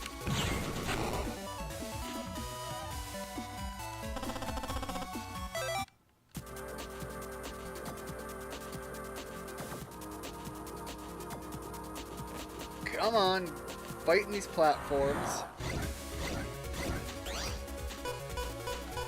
God, there's a lot of people here now. So if I trigger a shot, then place... Okay, I can still pretty much more comfortably lure you in. I don't like the mine placement.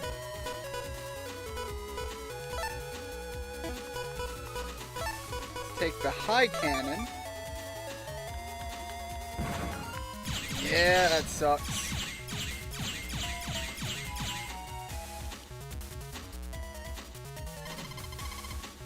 Alright, I think that's the top left that one just placed at. Let's steal some platform. Get me nice and close, so we know that this now front row is safe. Now I know that I'm in a safe location. Next bit. Place this. Not a lot they can do to me. And while my little robot is doing its job, I can just sit here. Because really the fire guy's the threat, and I think that went right above me.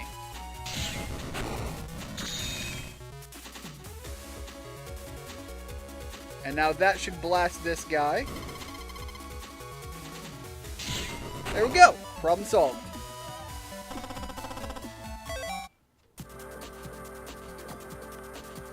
Now I've got to work my way down. I know down is the answer. But I don't know how to down. I don't think this is the right path. 120 damage. That's one of these guys dealt with. Okay, they fire 3 out.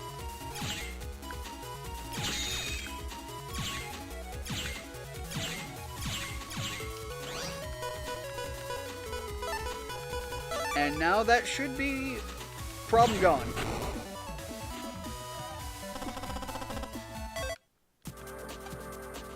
It says Muse Link. Okay, so I know that that's not the path I want to go.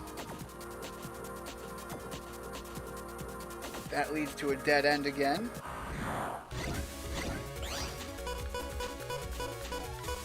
There is just a lot of thinking about where I'm supposed to be heading. I don't like thinking.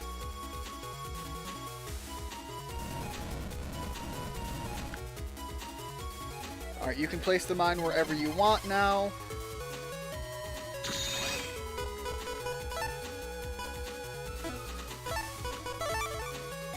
Alright, let's take the sword. Come back down here. And frankly, I know I don't need to fire on you. I'm sitting on a fireman that's going to do enough damage. But I also don't like sitting here and not doing something.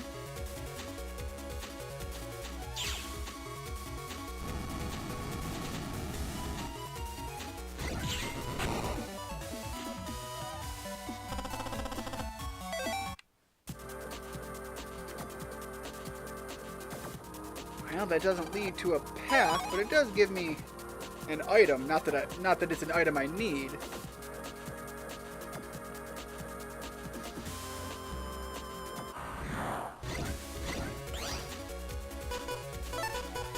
Alright, so I've got to wait for this thing to open its mouth and blast at me. But as soon as it does, everything dies.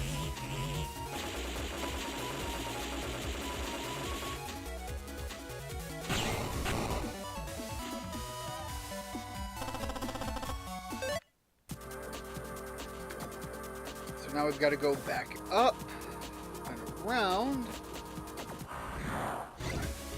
God, this place is a labyrinth. Alright, let's see what this does. I don't have very many A things, but...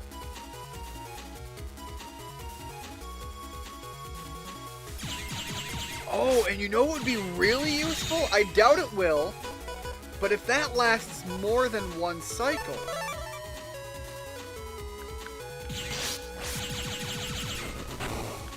By the way, it looks like it lasts more than one cycle, so that is really useful, actually.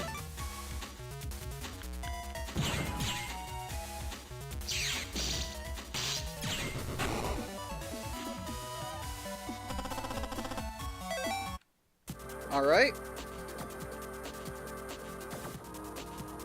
Still need to remember, the magic path that I need to find is down. I need to find a layer down and to go continue rightward. But unfortunately, I think I've exhausted all of the initial rightward pathing.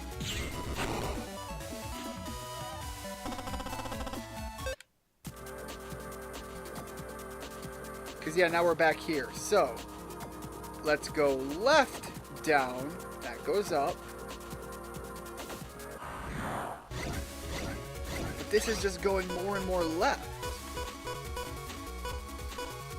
Which clearly isn't the correct answer either.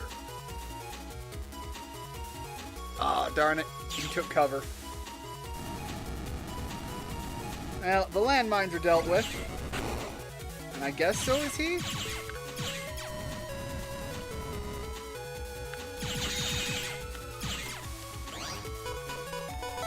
Wide sword.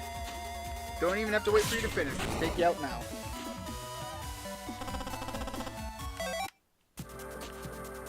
Yeah, this is just left, and more left. So now the thought is go up to go right, and then continue going right to go down. 'Cause I don't like directions like this.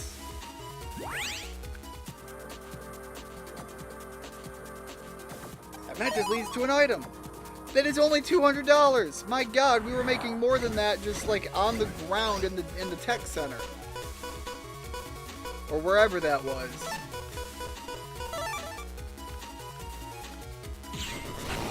Oh, okay, so the thunder goes 3 deep, but it also only goes 3 deep once. Once it hits something, it goes away.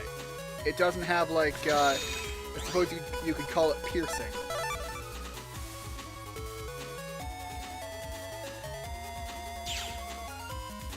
I wonder if that hits the flying guys. I mean, it would kind of make sense that it shouldn't, but also the game has set it up in such a way that it implies that it should, even though we also already had a character that could break one of the core mechanics of space movement. He could move wherever the hell he wanted, whenever the hell he wanted.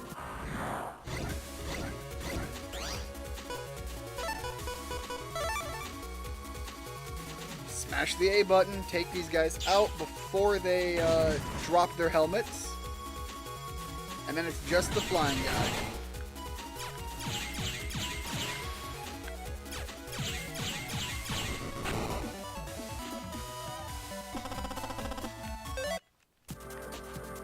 And I mean, now we're technically going down. That goes up. Don't want that. Take the steel. Get me right up in his face. And because of the way his cannon fire works, I actually now have a lot of options to deal with him.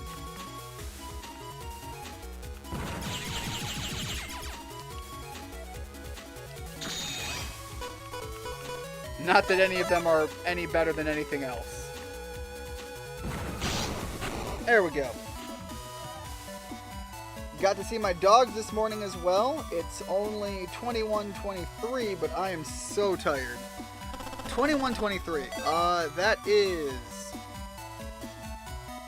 that 9:23? Is that how that works out? I had to think on that one for a second.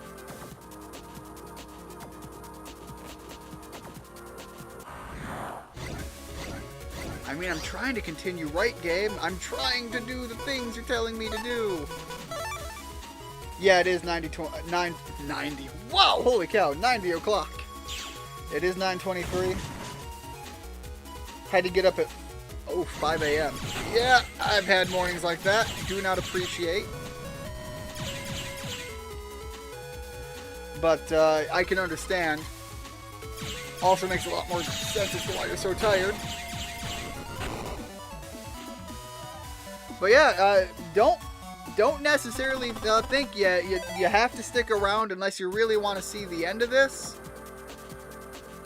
But I am going to be, and I've talked about this at the start of this stream, I am going to be doing several streams this week, so if you feel like you can't catch one, and you want to catch one later on, the only thing I can say is the context of streamings is it's only live once. Hold on. Sail down into the... What? Down into the right led to Sal, not to Denton. Unless Denton is also somewhere else in here.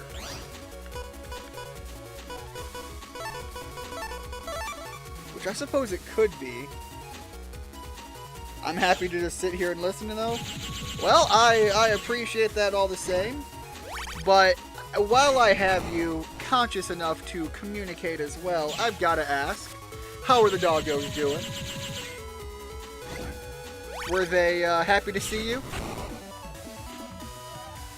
I know with Rhea, I can't even go out to the corner store to another terminal. However, you don't have access. Lovely. Oh, could that be the thing I'm going towards? And now we've got another merchant. Well, they've got our HP here. Let's buy that. But yeah, like I was saying, I know with Rhea, I can't even go to the store for like milk or something without coming back. And here's the thing, like I dress acceptably well when I go out shopping, so I have like I have a nice overshirt if it's cool, like if it's early in the morning or late at night. I might throw on a quick little jacket, and I just put on my jeans. But I dress acceptably well. Not to Dad. Okay, I don't need to go to Dad's place, but I'm here now. Anyways, I dress decently, and when I go out and I come back, I know how Rhea is when I come home. If I walk in the house, she is all hopped up on energy. Her tail wags everywhere. She's bouncing and she's off the walls. So I don't walk into the house immediately. I open the door and I let her out. But I learned I can't just open the door and let her out to come greet me in the yard. Here's the thing, if I do this in the house, her tail will actually break some things. I actually have to repair a modem, like an internet modem, because her tail thwapped it and cracked off one of the antennas.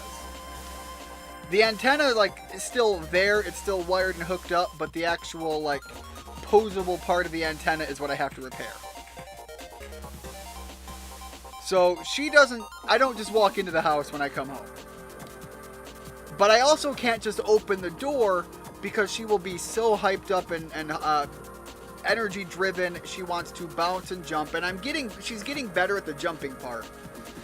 But she will try to hop up on my nice clothes, at which point, if I'm wearing something she can tear, she might catch it with her claw. Or if it's something that I don't want to have to wash every day, she can get mud on them if she's bouncing around and like it's rained recently or something.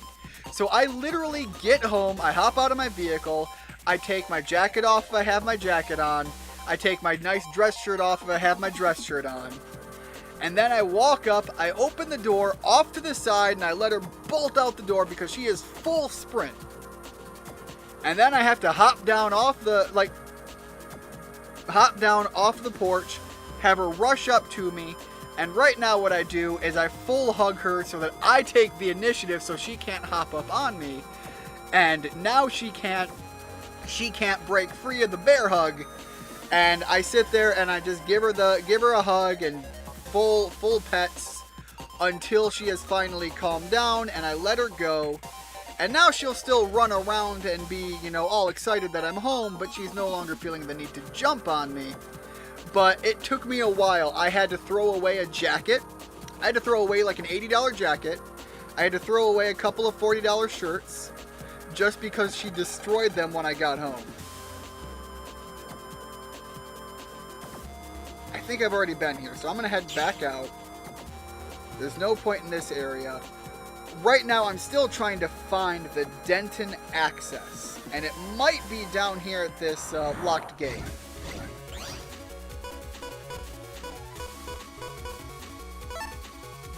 I wonder if they have, like, any electricity resistances. Apparently not. Or if they do, it's not enough to stop that.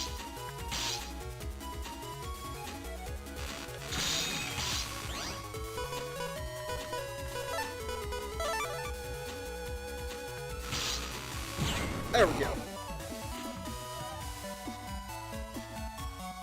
I'm sticking around for now too. Well, hopefully you guys will be able to stick around long enough to see the end of this and you won't have to come back later. Only thing I can think of that I'm gonna have to leave currently for the stream is 9. So I have no reason to leave currently. And I don't know what your time zone is, but I know your time zone is more befitting of some of the US time zones. So even at the latest, it's maybe 7:30 for you, I think. I feel that. Used to have a chocolate lab who would regularly knock things over. I'll be honest, for you know, as much of a larger dog as Rhea is, being a German Shepherd, the other dogs are Italian Greyhounds.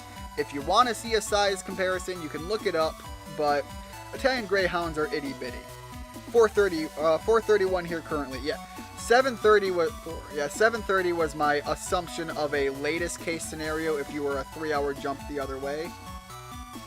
The other direction would be as early as 1:30, and I think that covers most of the continental US, so you're actually in the same time zone I'm in. I think I already knew that, I just totally forgot that. But even then, so yeah, the 9:30 is a good chunk of time away. Meanwhile, 9:30 for Dem has already passed 2 minutes ago. But yeah, the Italian Greyhounds recently actually did more damage than Rhea did. They got angry and mad, so I'm watching them while my mother is still in rehab for her post-surgery recovery. Which, by the way, is going great. So far, she's making huge progress. The healing has begun. Her physical therapy is she's much better off on that. She should be able to return home in a couple of weeks.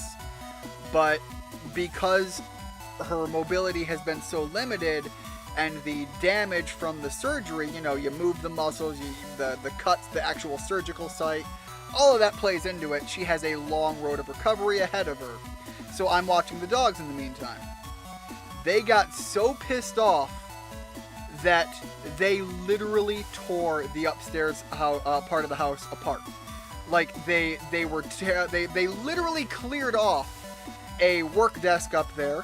They cleared off a table up there. They threw everything off of the computer desk, and then they threw all the pillows in the living room around. They threw a fit. They did more damage in one day than Rhea has in the several months that I have owned her as a larger, high-energy dog.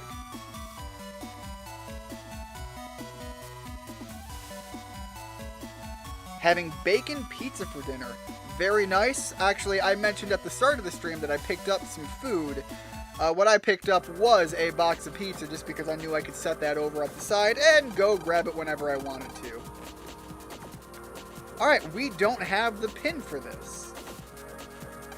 So that implies to me that this is not the way I need to go. After all, it didn't even say that I was at Denton. I was kind of just blindly hoping.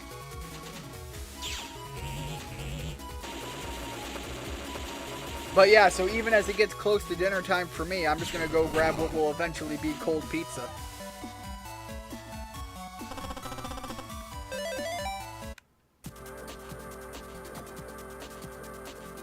Where does... Wow, that goes places. Alright, where am I now? I have no idea if down and to the right even matters anymore. Alright, this guy's a good bit away. I actually think it's better for me to use the fast gauge and then use the steel. Because even if he hits me and causes some damage, I'm trying to lure him the way I want him to be right now. I can steal some new spot, and even if he hits me, I can heal from it because I've got all of my heals current. Now I'm right up in his face. Slap him with the sword. Glad to hear that. Yeah, it's, the surgery was kind of a big fear for a while. But now that she has finally reduced the swelling, her staples are removed. Alright, well that led nowhere.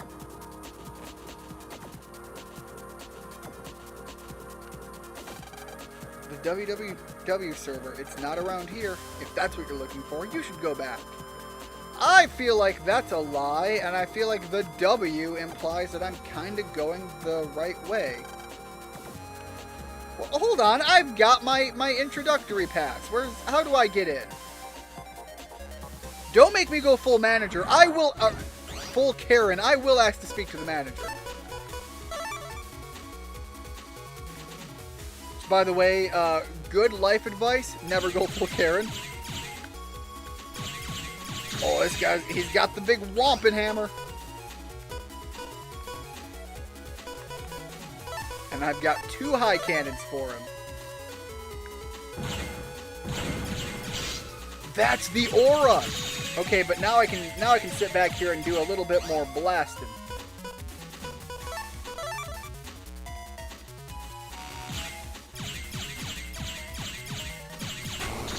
There we go. That's interesting.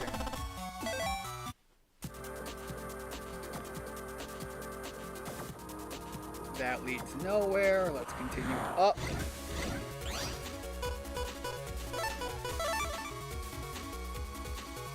Even though I have no idea what's going on, I'm at least seeing some form of something that looks to be a pretended degree of progress. I'm sorry, what the hell? You guys just get to not even be in the field, and that's how you're avoiding me.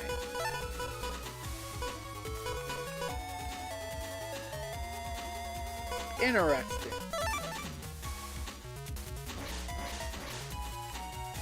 Well, one of you's about to be gone.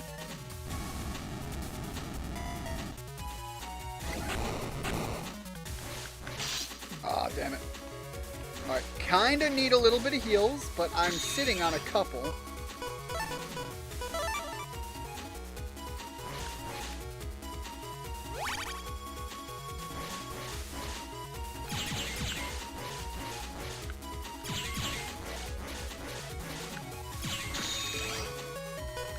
That is still going to slap me in the face. I don't want to just leave, so I'm going to back. There we go.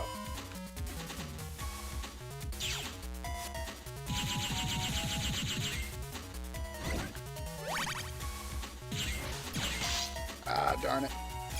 Well, you're dealt. Wow, you're dealt with now.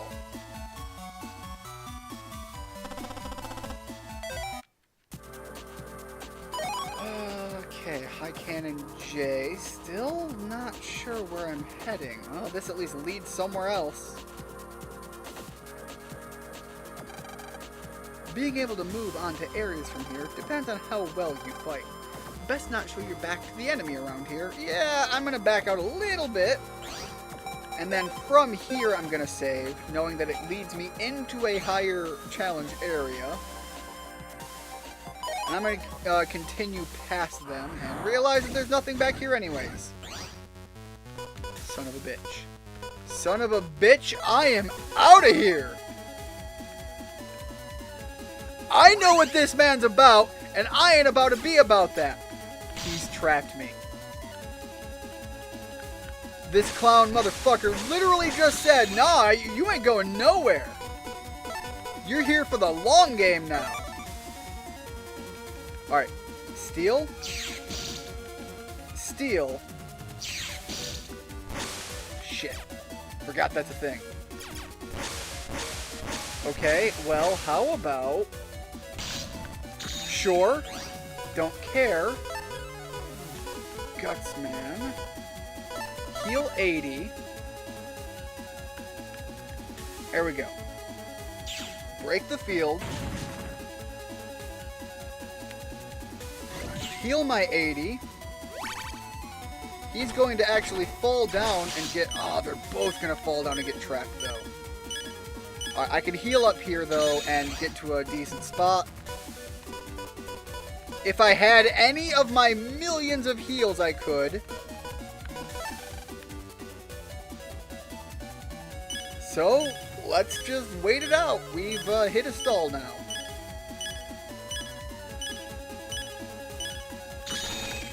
Okay. 200 heals. Kinda have to use that. And it's the only L I have. But if I come down here, I'm safe. For a little bit longer, at least.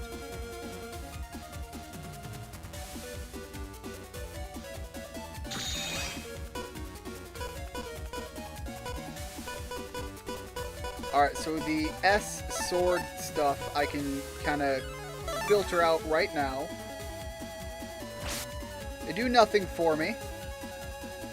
However... Oh, darn it. I was hopeful. I was hopeful that would sneak through. Alright, I've got one more little cheeky bit here. Now, the other guy can't come down here. And this can do what it does.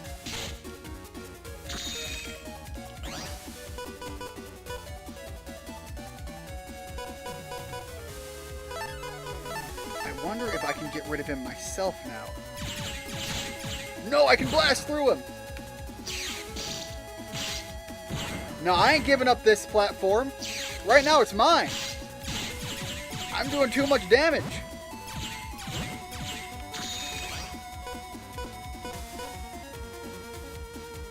Alright, you're getting the back platform, but that doesn't matter. How does this work? A column. Won't do any good here. Thunder 1 could be useful.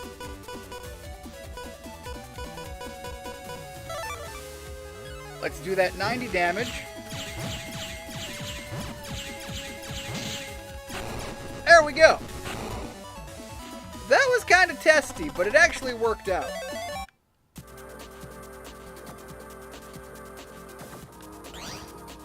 Back up here. Let's save. And I guess we're going to try to push further in.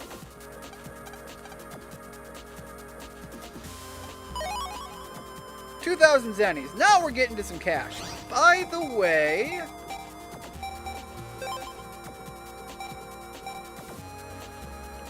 I have... Oh, wow. I have an HP up thing. Oh, but it's already active. I didn't have to make use of it. Got it.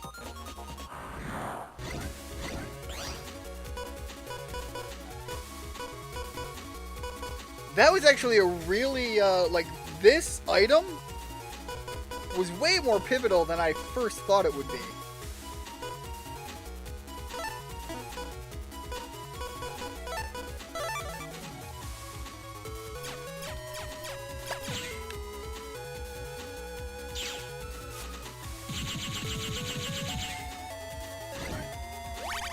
It was kind of more situational than I really wanted it to be. Oh, boy. Okay, they're really going to try to blast me. So, take the heal and keep my ass moving. Alright, took a little bit of damage from that. Damn it, I hate this guy.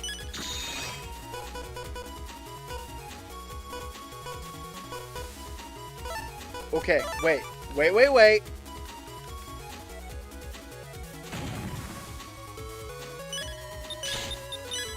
Bullshit! Bullshit! You walked right over him!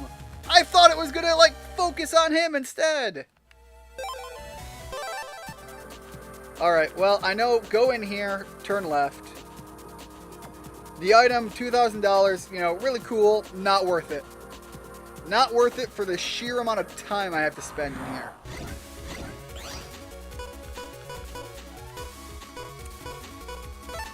Alright, the electric sword is good. Honestly, the wide sword is better because this guy likes to move.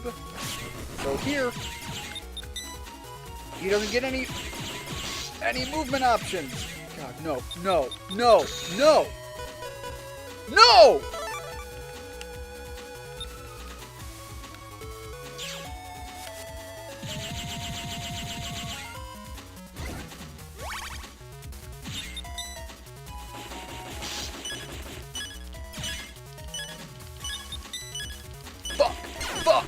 Fuck! I hate that thing! How does it do so much goddamn damage?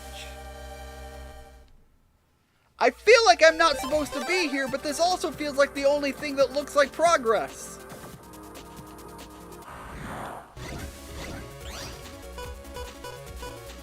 And they are just not giving me any of my high damage weapons.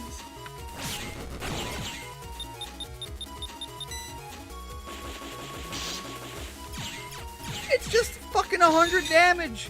It's 100 damage just out of fuck you spite.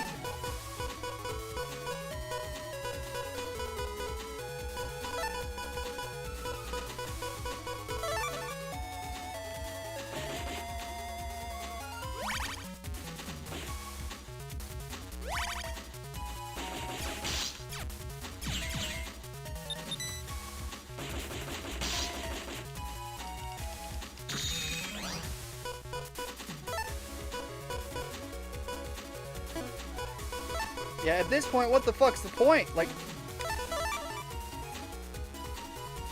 they're not gonna give me, like, if I got, like,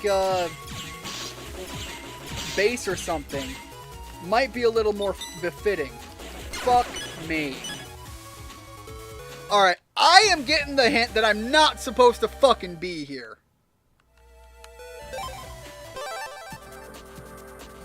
But now I have done too much running around and I don't know where the fuck I am supposed to be. So I'm going to look this up because I'm not going to sit here and just keep getting my ass kicked and get no progress while I try to sneak my way through.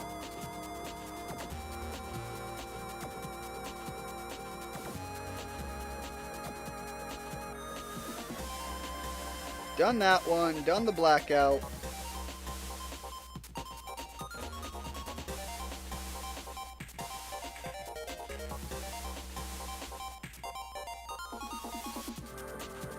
Don't need to do that.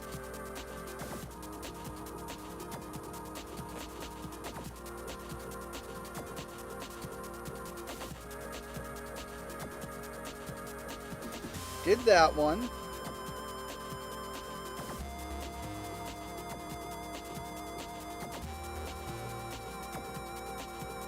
Hold on. Hold the fuck on, game.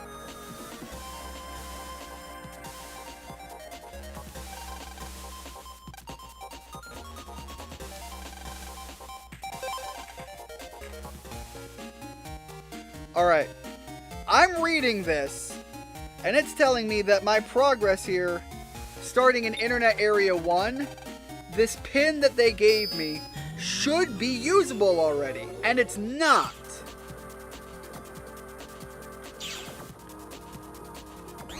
This is Internet Area 1, right? How the fuck do I check that?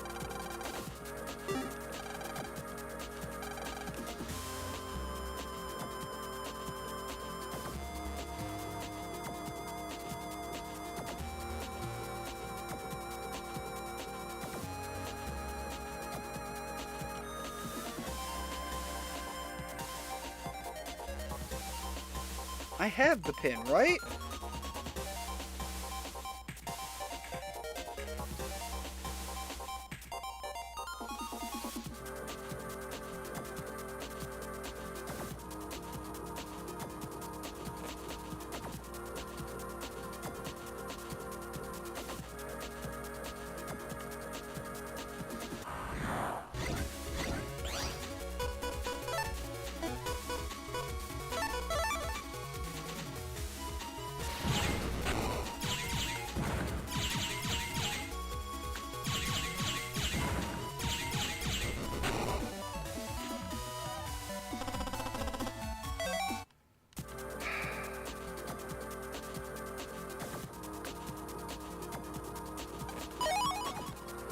I don't want the money. Like, literally anything is better than your money right now.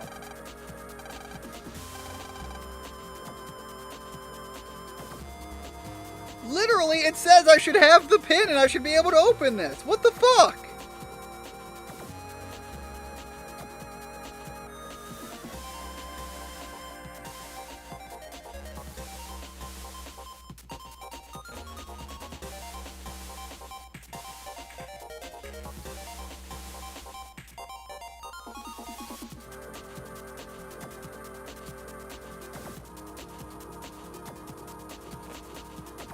Alright.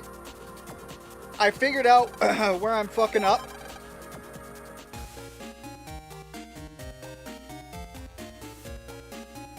And we have to go on a little exploration.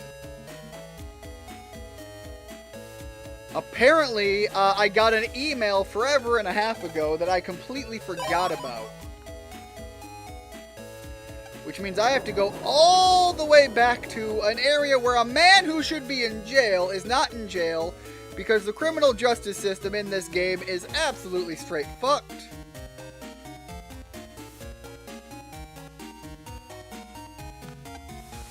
Only Steph... Fuck you! Can I not get it now? Am I past that part in the story?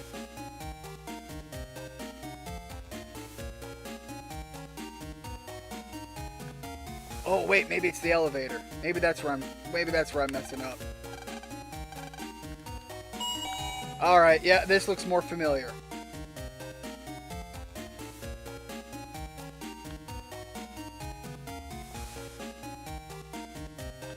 Was it you? Okay, yeah, when I was taken by the WW. Okay, we got the pin. There we go. I never would have remembered that. That was so far ago, and it had something to do with an email message that we read that he said he had something for us, and I don't even know how many sessions ago that would have been.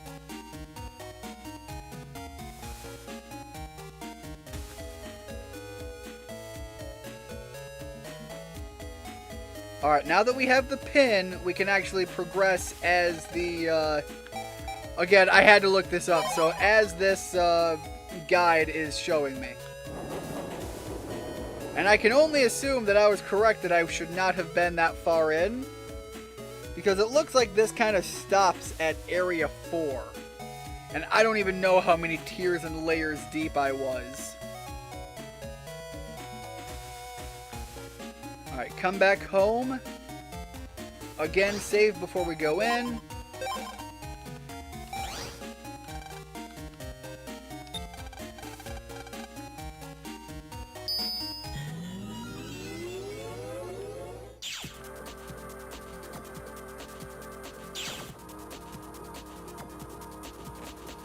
Now this pin should let me open these doors.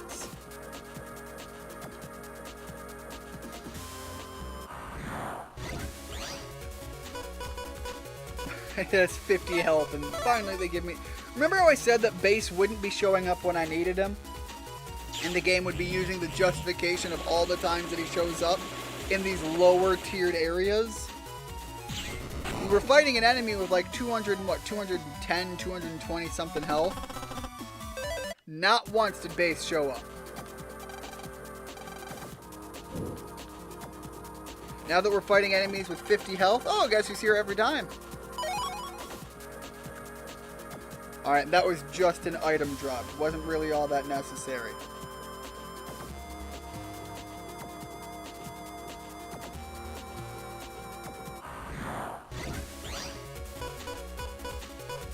Alright, blast him with this.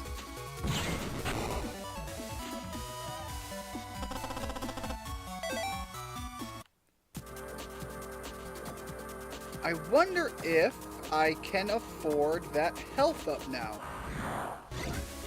An extra 20 health would be nice, especially when they have enemies that laugh at the amount of health I actually have. And blast right through it. Base is based. Well, he is certainly, picking and choosing when he wants to be helpful.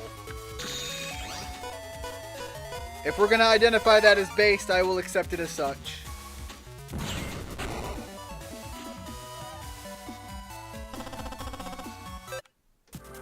Alright.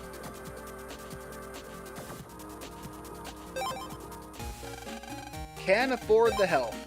Definitely gonna get it now. God, and there's more. I really shouldn't have bought those items. I should have been buying upgrades. I mean, I'm getting the feeling that they're not bad items that I bought. It's just, you know, certainly could have had better.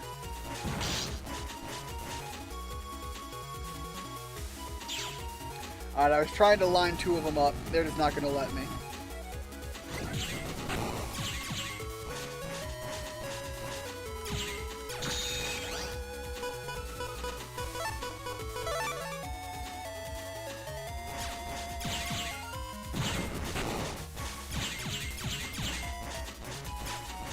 There we go.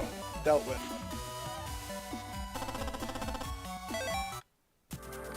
Alright, continue past him. I'm assuming this is the right way. Come up here, circle around. We don't need to worry about that.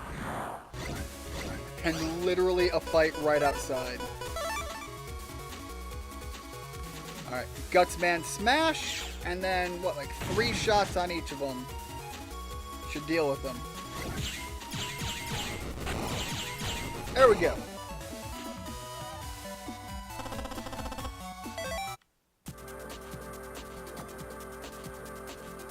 Such a fun game series. Welcome, Arcane Kage. I'm having a lot of fun with it. If you're new here, so I'm gonna give you a quick little catch up. We have had from the start of the game up to where we are an absolutely wild understanding of an underlying concept to the story development that they're trying to tell here. I have run into more than one scenario that has yielded an absolute laughing fit, is I guess the best way to describe it.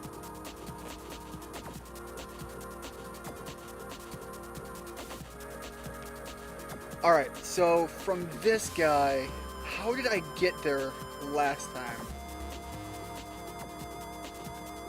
I don't think it was up this way. I think I had to go left to get somewhere.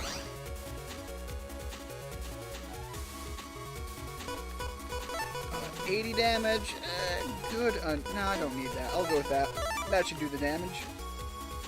He'll walk towards me anyways. Oh, I understand very well. The games of my childhood, I'm playing through the third one now, actually. Richard, one of our viewers who should still be around, his brother is currently, him and his brother, by the sounds of it, are both working their way through the third one right now. This is my first exposure to the Mega Man Battle Network series at all. My experience with Mega Man is my personal favorite in the franchise, what was it? They call it Mega Man Legends or something like that. I played it on the N64, so I only played the first one. I never actually finished the sequel on the PlayStation. Played it on an emulator once. Really enjoyed it, but that's my favorite Mega Man game. But then, of course, the Mega Man X series I'm well experienced with. and a couple of the really old school NES era games. So this is my first time playing the Battle Network, and the gameplay mechanics absolutely kick the crap out of me a lot, but they're very interesting and put a cool extra spin on what has become a more mainstream game design at this point of the deck battle system.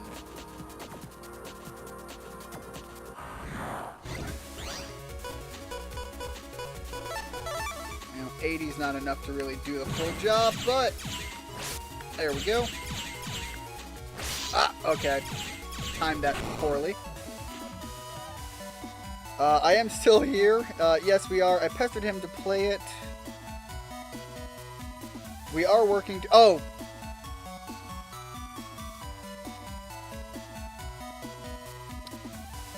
You have been here before.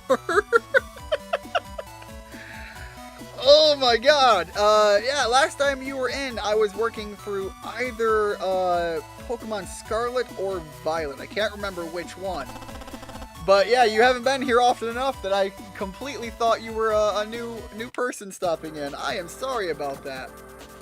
So yeah, obviously you are well informed of the fact that you yourself are currently working through the game.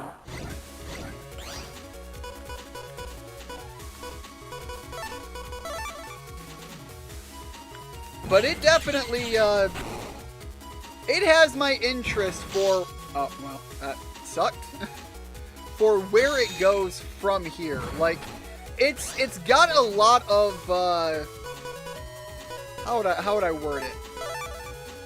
Like, early development franchise flaws. Like, they're not major issues, but they are noticeable things that are, like, rooms for improvement. And I'm really curious how they tackle those in future entries. Alright, let's take a little bit of this land here, so that I can get close and slap him with a sword.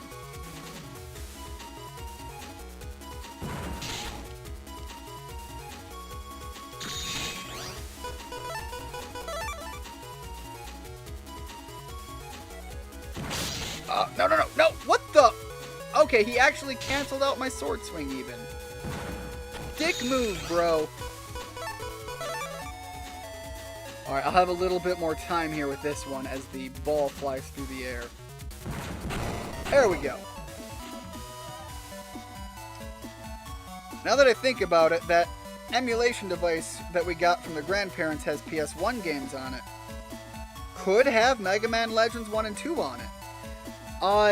A lot of those devices, if it doesn't have it, a lot of those actually tend to run on a lot of the newer ones at least, run on a built-in emulation loading system. So there's like an emulator in there that is playing the files that are on it.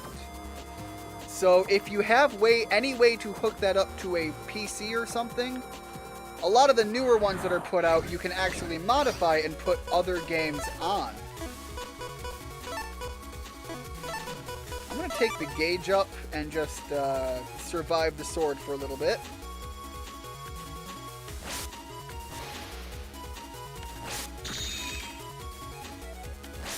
Alright, there's enough of a window.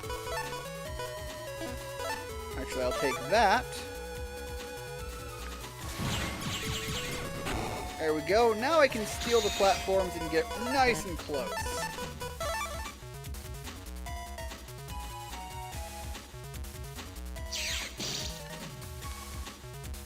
Get me right up in there. I see some more comments that I'm going to want to read. I just got to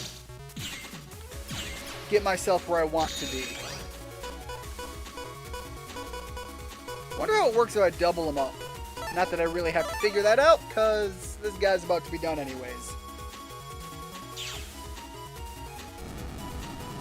I never played X, but I am going to at some point. I'm hoping you enjoy the series. They definitely get better as it goes on.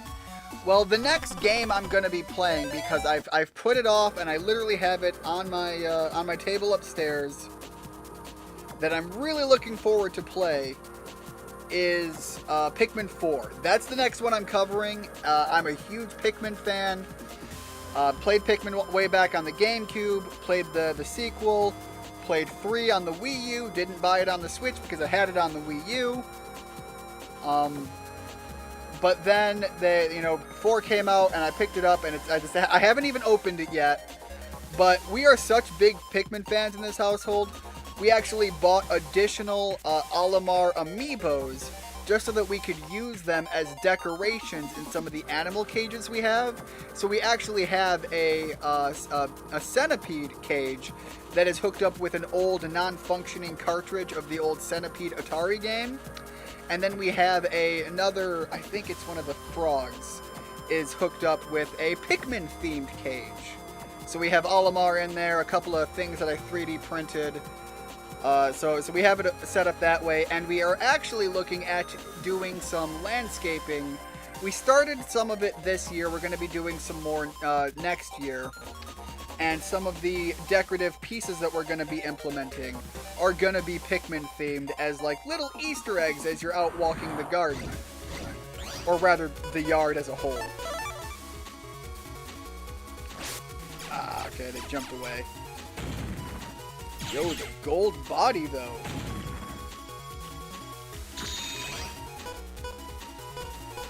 Take the steel, I guess, because they're going to be taking some of the platforms away anyways. I'll give myself more to wander around with. Oh, I forgot it has a big old AoE thing. Alright, I'm safe here for now. Lost one platform there, not the end of the world.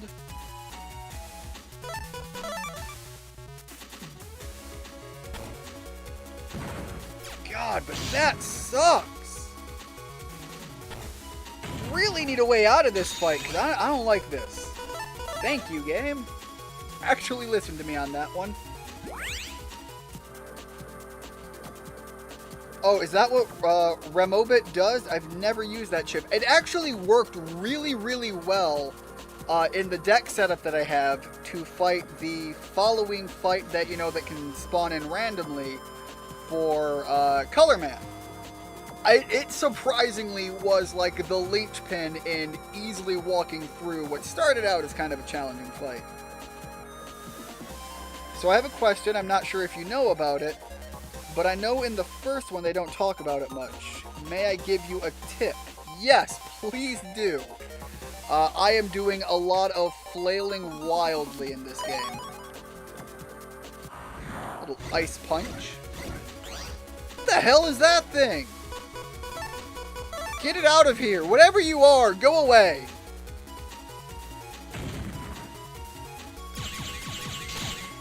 Alright. Oh! That wasn't what I thought was going to happen. Alright, Fireman. Go up. Get up there. Okay, dodge that. And deal with whatever the hell this thing is. I don't know what you are, and I want you out of my field. Was that an explosion that hit me? Jesus Christ. Alright, I think we can get back there.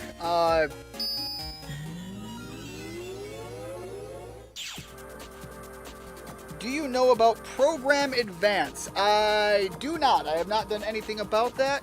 However, I do need to walk away for just a quick second. I'll be right back.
gonna move the microphone a little bit. Hopefully it doesn't squeak. Grenader viruses. Whatever the heck that was, I thought it was gonna blast like its space and one in front. Apparently it goes the whole way in front. Really messed me up there. So if you have sword, wide sword, and long sword in the same chip code, or any of the cannons in a code in alphabetical order, you should... Let me take a look. I think it's the folder. So if I used a high cannon F, H, and J in the same order, they would do something different. I'll give it a look and see how that works out. I think that's the only one I have there. And then I do have the regular sword, but I don't have it in here right now. I have the wide and the long.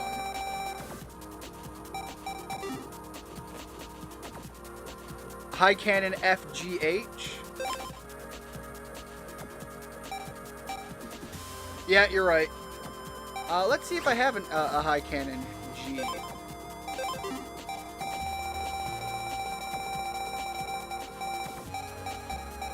Doesn't look like it.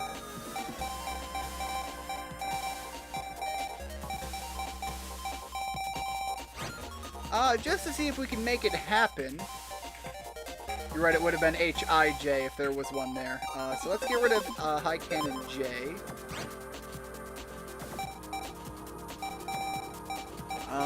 And put in wherever the sword is. So now I have in here, I have sword, long sword, and wide sword. All of which are of the S, because I think that's what they all are. Or at least I haven't... Or FGHIJ. Yeah, if I had an I, that would have been a good one. If I had an I and a G, I think are the two I'm missing.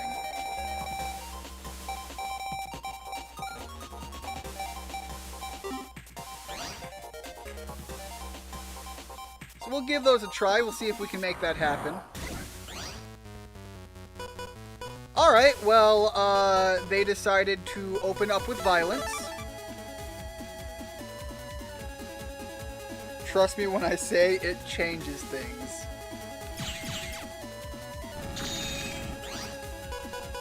I have no reason to doubt you.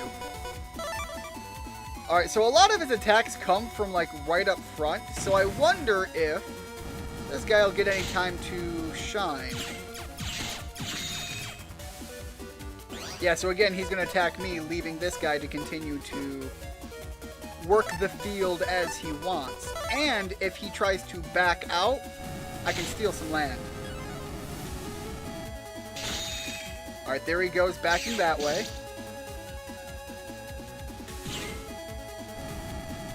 And now he took that, but now I can take all three platforms.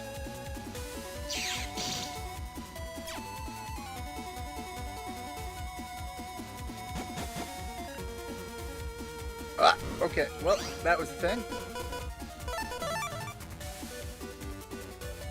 This really burns. Honestly, he wasn't that big of a... He's not that big of a challenge. The problem is he's just an HP sponge.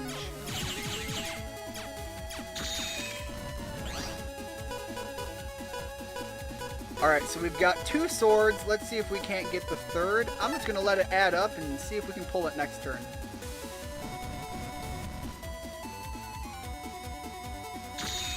Alright. He's going to do whatever he's going to do. Alright, so... Going through here, we have sword, wide sword, and then long sword, all in the same chip code. And actually, we even have Thunder 1. I'll add that in just because. Will it affect it negatively if I add this out? Just took the rubbish out. I don't have to do that until later in the week, so I'm good on that, but I was almost taking that as a cue that I should do it myself. Will it throw it off if I use this Thunder 1, or am I okay to have it just to see how it plays with everything? I guess I won't need it. He's gonna get in my face anyways, and I'll be able to hit him with everything I got here anyways. So, we'll see how that goes. Okay, so now we've got Buster Sword, but I don't know what it does. So I'm gonna wait until he's in front of me. What? What does that do?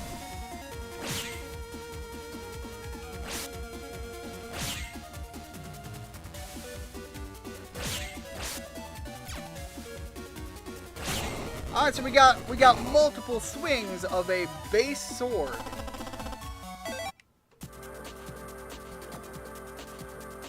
It still requires me to get very close to him. Okay, I did save before okay, good. Get that Tri-Lance. But the one thing is, like, that would be so really, really good if they were also, if you were able to, like, hit stun them, to hit them once and then follow it up. But with a lot of the more mobile enemies, they get a lot of opportunity to run away from that as well. Grab this again. I have not been staying up on top of these. My health is way lower than it should be.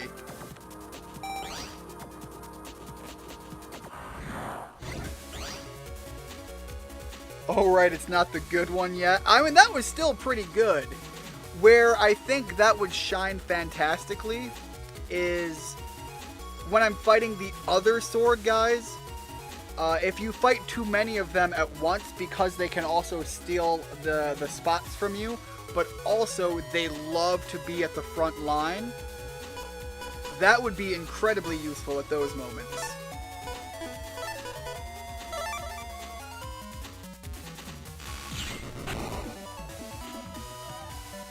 Because they're going to constantly rush at you. That's decent damage, and you can jump and cycle between each one to rack that damage up.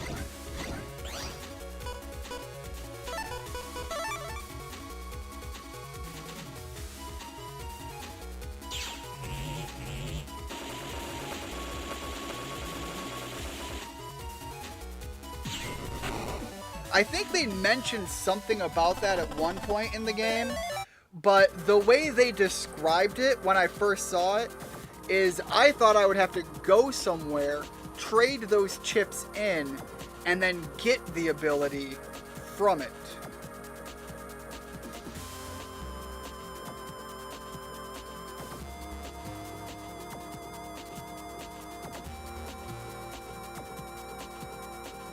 And I know that they also mentioned that there's a chip trader for generic chips as well. But I thought they were the same concept, but you get different things.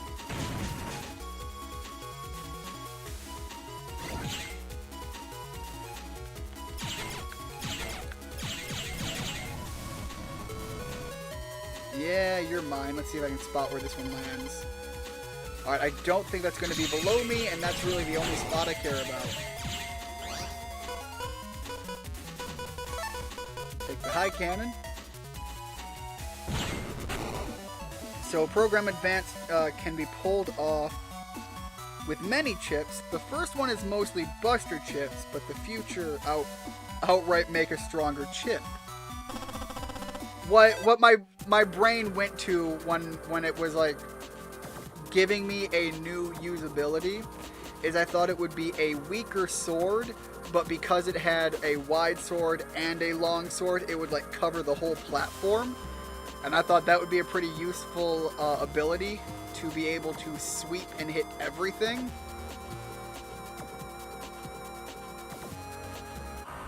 Alright, now we're back where we were when we went down. I wonder if I double these up. I want to see if this works. Because if it doesn't, I can get rid of these, or at least keep fewer of them. No, that actually looks like it went faster. And that's actually pretty huge, especially because they stick around for more than just one cycle.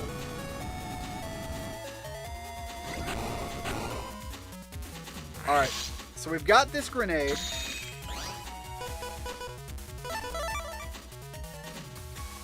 I don't think I have to worry about this Healy Ghost too much right now.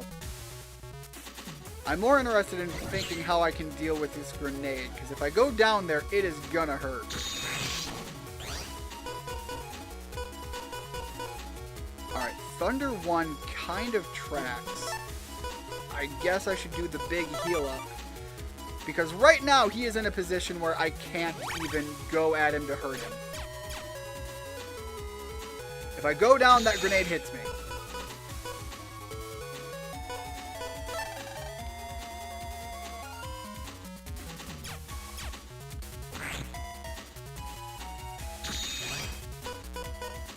Alright, Steel's good here. That's even better. Get that out there and start taking platforms, and if he doesn't want me to take his platforms, he's going to have to move. Alright, that didn't work the way I wanted it to, which sucks even worse. I'm just going to blast these out to cycle better things into my death. I should have done the steel, because at least that way I can get around this this grenade. God damn, I'm getting nothing.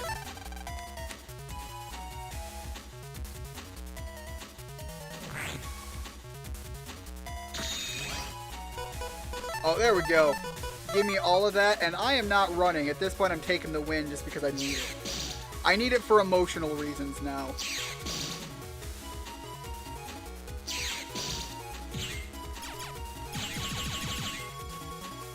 Now it's a fuck you ass beating just because I can.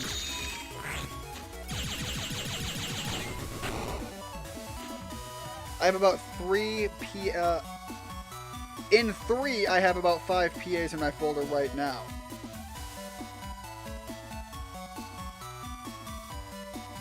Okay, let's see here. Like, sword, wide sword, long sword turns into sword, dealing 2 to 400. Yeah, see, that's a lot better.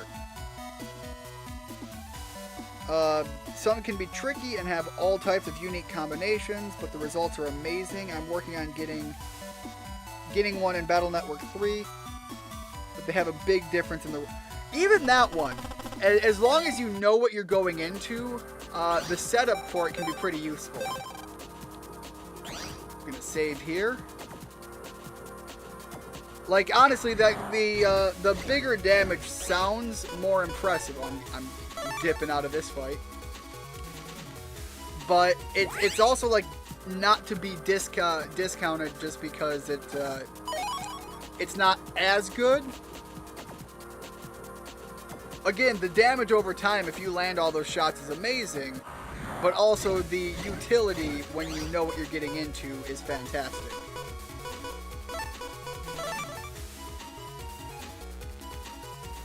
Oh, I should have gone down. That was a mistake. 200 health, 100 loss each is not going to make enough of a difference. Oh, the grenade! Oh, no! Lots of problems now.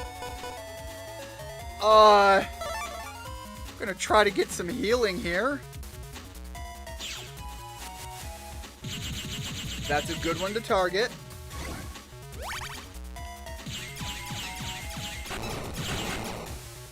Alright. Alright. We've now managed that momentary nightmare. Let's get some platforms here, so that we don't have to worry about what's coming in where, and also do a little bit of damage.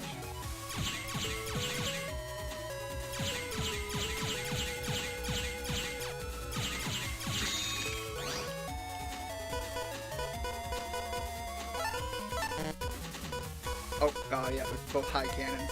Either way, 2's all I really need. Apparently I don't even need 2 because I botched that second shot terribly. Gotta hand it to him. This battle is the bomb. God, with a double pun. I can't even be mad. That was actually pretty well played.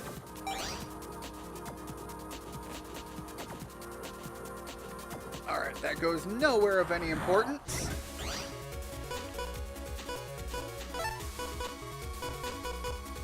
Alright, well, the Gutsman 40 damage is still pretty good.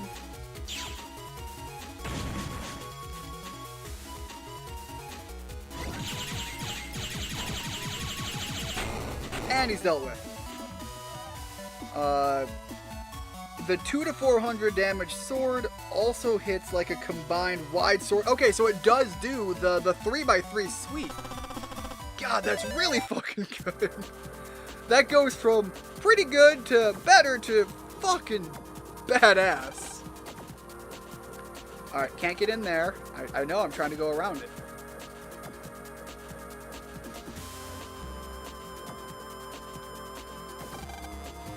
Alright, another merchant. I don't think I can afford anything you have that I want. Doesn't mean that you don't have things that I want.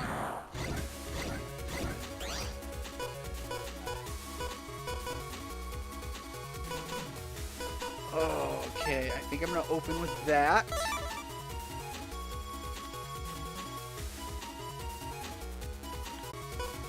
Yeah, but I don't have to run from these ones. Like, these ones I can deal with.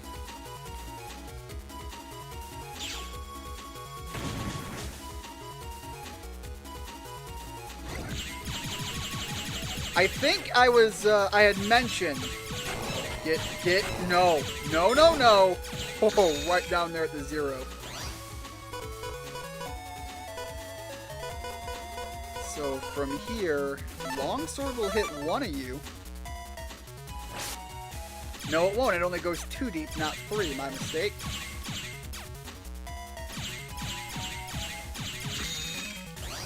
Alright, we got this coming in. Steal some platforms.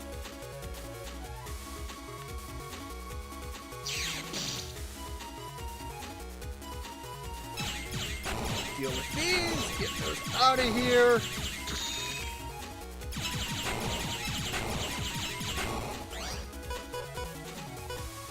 Alright. You're not going to die immediately, but a couple of buster shots makes up the difference.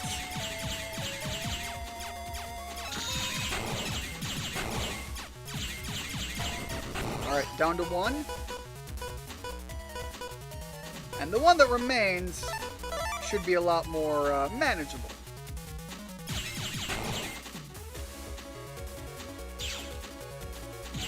Do that little bit of damage, and then just Buster Cannon him until I can ready up another shot. There we go. By the way, let me look this up. I'm going to save here too, but if you go back into one of our... I mentioned it earlier that I ran into a couple of moments of absolutely hysterical laughing fits.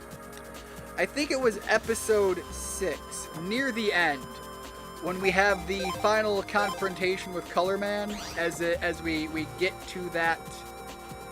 The whole build-up there, it was wild, and it just went further and further downhill, faster and faster. Probably my favorite moment in this game.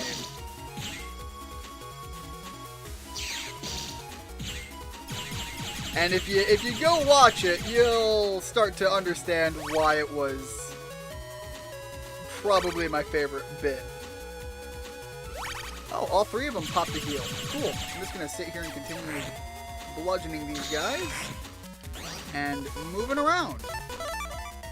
Oh, please. Please. No! I went up! Why did it go to the right? Fuck! That sucks! I was on the D-pad even. I wasn't even using the little joystick because it does break all the fucking time.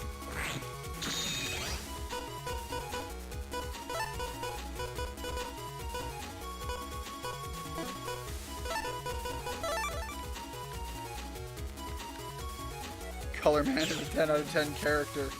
Color Man is a character. I can't deny that.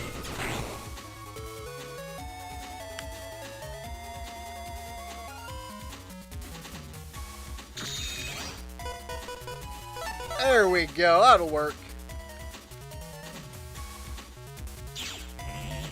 Yeah, the way that I have understood the underlying concepts of this game and the introduction of Color Man and his combat entrance scenario painted for me a unique picture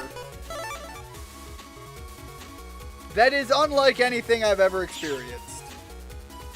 At least in a game with such a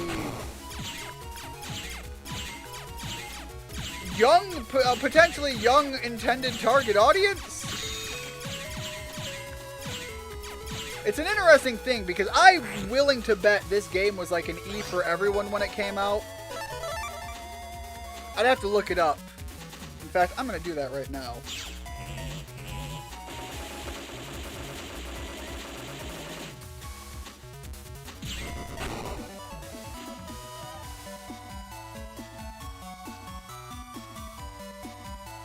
Let me just take a look here.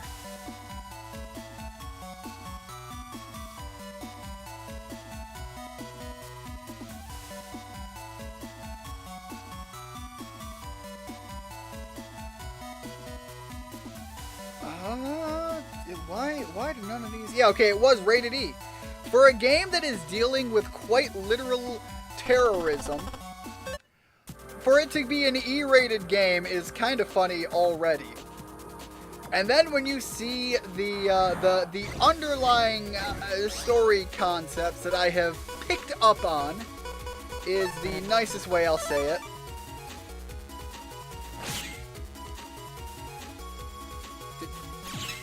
Did it not? I thought I selected both and I only have the one sword. They didn't knock me out of my attack. What happened, game? Are you just telling me that I don't get my other sword? I thought I selected it. Okay. Well, now I'm going to take both rolls and see what happens here. See if I can't tell it which one to focus on, and apparently that's pointless. I tried to tell it and it just decided to do its own thing.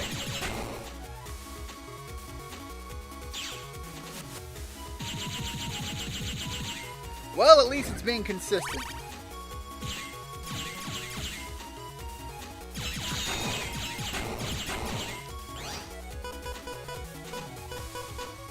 Alright, the long sword will work when they're coming down to put another bomb. There we go.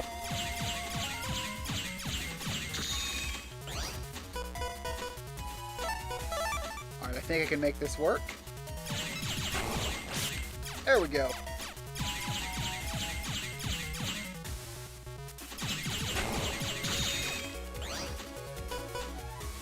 And that'll hit you all the same.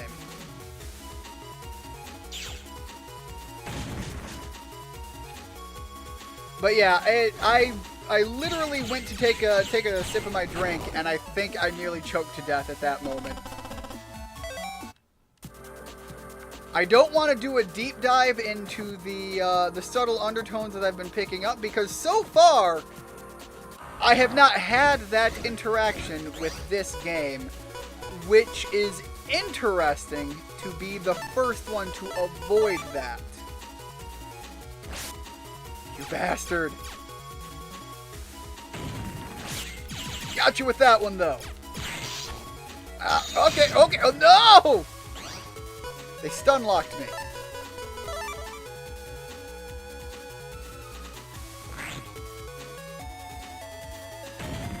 God damn it. God damn it! No, go up! You fucker! Please, hit all three.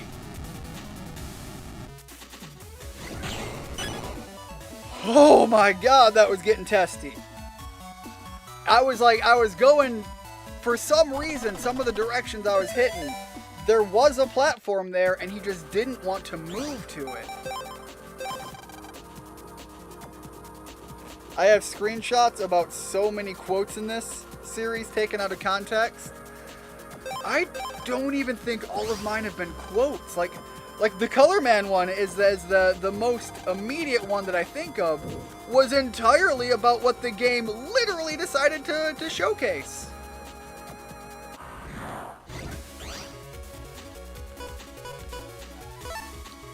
I swear to God, though, if this place that I'm going up here is not the intended spot, I am pulling that map back out.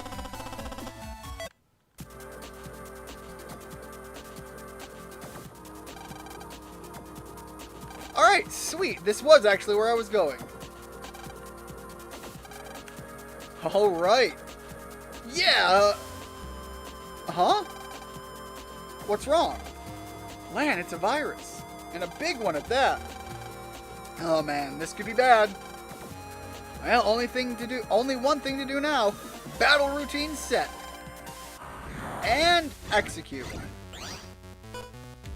Can I just back out? Can I be like, oh, fuck you guys, I'm gone? Alright, this is an easy way to deal with one of these guys right now.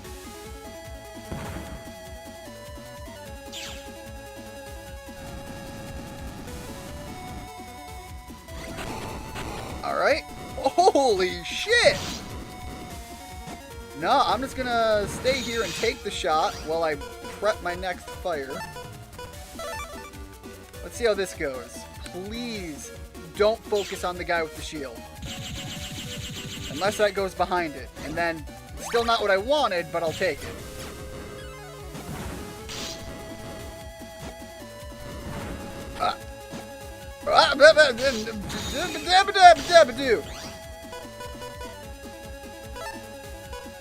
This setup is not great. All of these swords and I can't do nothing with them. Okay, you're dealt with. Now I just have to not die, which is easier said than fucking done. I am getting these swords out of this thing, though. They are not doing me any favors. Right, I don't need to open that, and I'm getting these swords out of here, because they're not doing anything for me.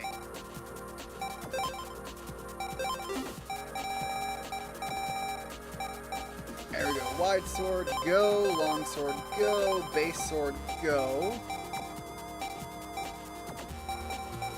The thunder goes out a little bit, so it's pretty well able to continue being in here. Steals would be great once I eliminate one of them. Same thing with fast gauge, still viable.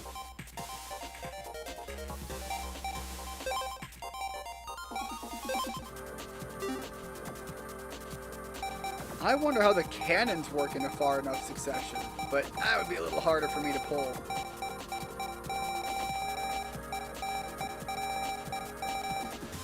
Based on what they have going on for this, I need to consider that and which ones I choose to take. Honestly, that's not bad.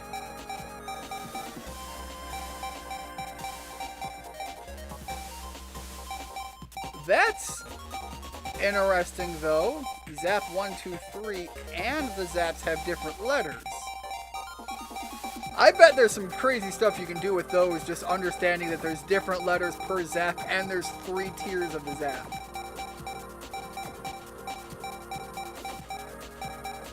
Alright, don't need any more recovers. I've actually got a lot. Towers of Aqua and Fire. Oh, really? I can only have 5? Well, I'll take another fast gauge then. And I'll see how that works. Save here. Luckily, we're right there at the story bit. Here's a good one. Metguard G dash. Oh, Metguard G dash G and Gutsman G. I wonder if they have their own unique animation, because I'm trying to think about what each one of those do. And it almost sounds, it's making me think of, if you've ever played Kirby 64, which, God, that would be a fun one for me to stream as well. I talked about that during one of my Kirby games. I should stream that one as well while I have my 2 weeks off. But it makes me think of the Kirby ability where you throw dynamite and then pull the hat. And you can also use that dynamite in some areas to blow a portion of the field away. And something about the 3 abilities there makes me think that. Except you dash forward and place it instead of throw it.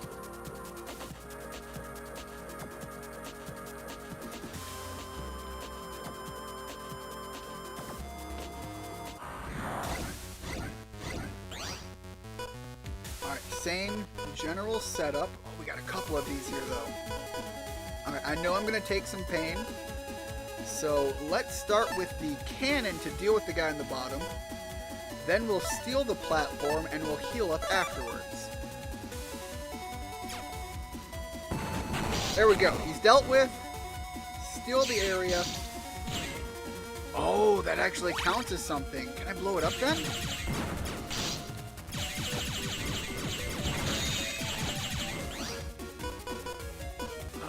Gutsman is just damage to each of them. That's really all that amounts to. So I'll take the 81. No, I'll do this one. I know I'm going to take some damage here, but... Did it get denied? Seriously, game? Alright. I guess I'll take the 40 damage, because now I've built up enough up here. Slap him with the Gutsman. See if I can't finish him with the Buster Cannon. Come on. I'm taking the shots willingly because I think I'll have the time to heal. This better give me my heal.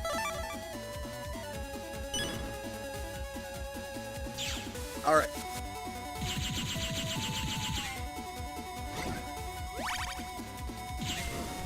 There we go. Oh, I'm trying to move. I'm trying to get the... Don't stop moving. Never stop moving.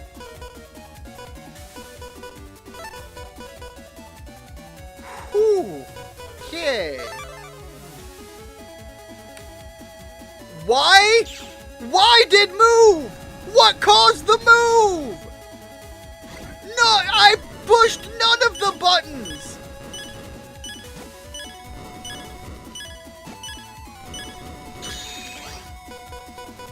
I feel robbed.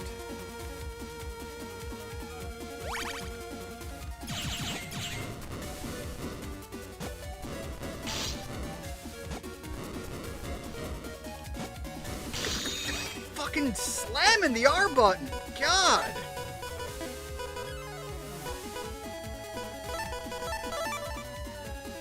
I said I'm feeling robbed, but it's like it just doesn't stop.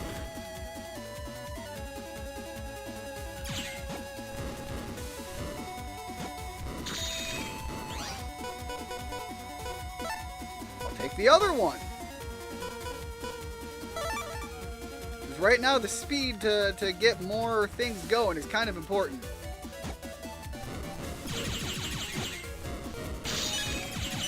Okay, got the whoa, game. Game, stop trying to give me the bad brain.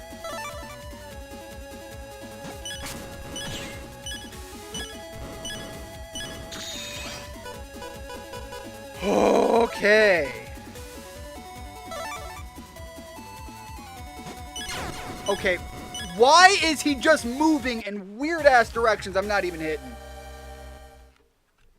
Like that fireman thing. I was not even hitting a D-pad.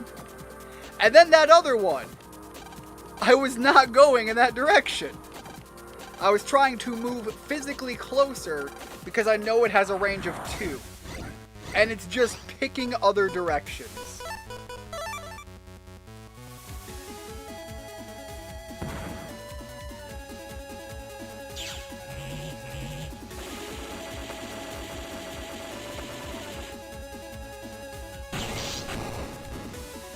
Alright, I got some here to read. I think you hit down right before you hit L or right, and it was already set to move down. But he didn't move. And I didn't hit down. I was just sitting here slapping the R button because the R button's the one I go to for it. And it was stuck on just not giving me the feedback.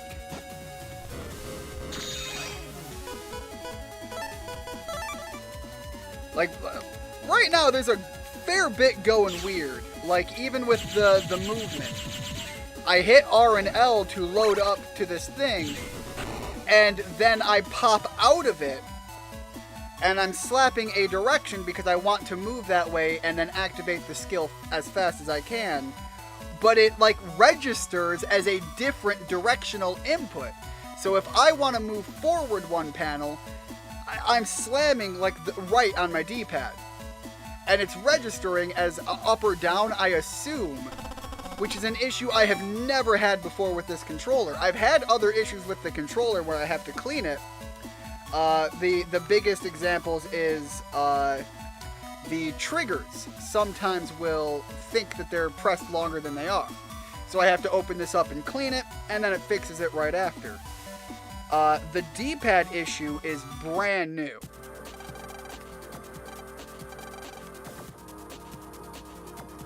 And it's, again, I can only assume it's because I'm hammering that single direction to move afterwards. And it doesn't have a lot of rock room in it. For example, let me pull this up here.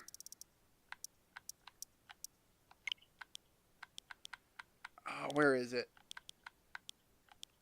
Control sticks, input device, here we go. So I'm trying to rock it to the up and down. And it doesn't rock. I can get it to trigger multiple inputs of it, like back to back that way. But this controller does not have any rocking to it. The D-pad is very much the direction you push. So I think there was just something weird about something going on in that fight with the direction input. And I wonder if by hammering a direction, maybe it was reading the input prior. I don't know. There's a lot that could be causing that.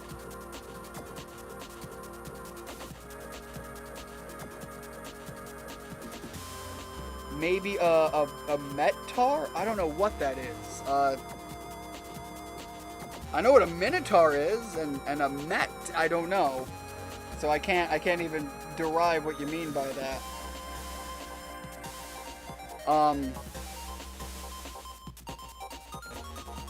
But yeah, there's any number of things that could have caused it. The WWE server is hidden deep inside the undernet. There are 3 locks, each a higher level than the last. Unfortunately, I don't have any idea how to open them, but one of my old WWW friends is at the Scilab now. He regrets having worked for the WWW now and might help you. So, do I go forward or do I back out and go talk to him? Better get out unless you want to be deleted. It sounds like I'm going to grab this and then back out and go find this guy.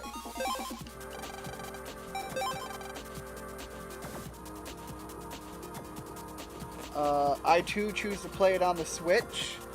Well, that's where I picked it up from and where I've been playing this game. But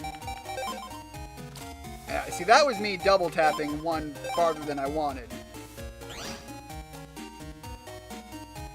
I've also noticed that in a lot of parts of this game, it actually has benefit to go between the joystick and the D-pad. But there is some consistency issues between why it might work in one area and not the other. As far as like the benefits to it. And it's all overworld stuff on that one. But it was very frustrating to be wanting to go in one direction and the game just being like, nah, fuck you, we're gonna go in another direction.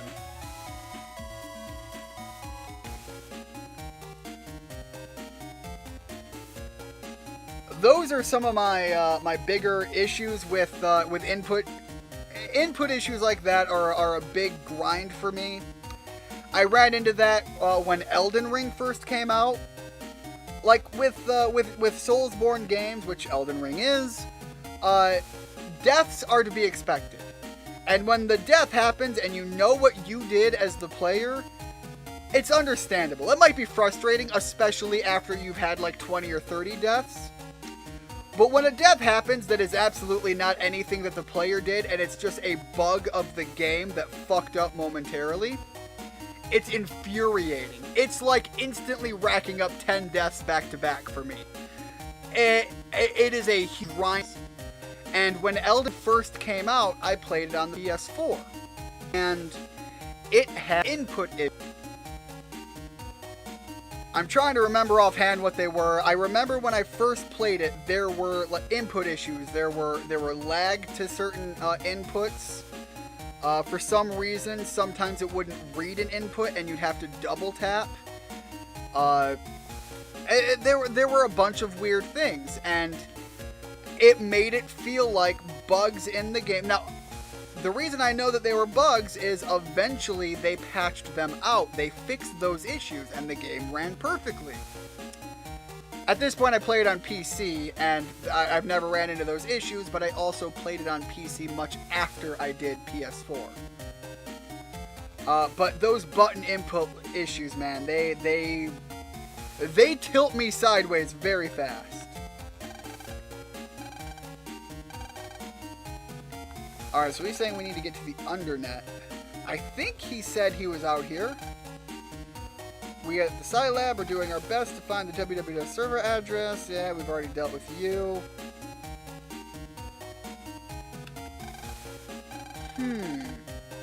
Huh, me? A WWW member? You must be joking. Higsby said what?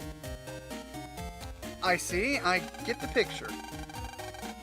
Use this. It should clear things up. Many people like Higgs and myself quit the WWW. There are 2 more locks to open to get to the server. Find 2 more memos from others who have quit the WWW. However, you'll have to be strong enough to defeat the WWW. Even with the memos, approaching the server before you're strong enough will just end up getting you in danger. In Den City, there are 2 more members. A young, beautiful lady and an old man. Dude, old man getting ready to just scrap. I think I know the old man. I think there's only one old man in Den City that I recall at least. I think he's the one I talked to that was worried about his kids and grandkids.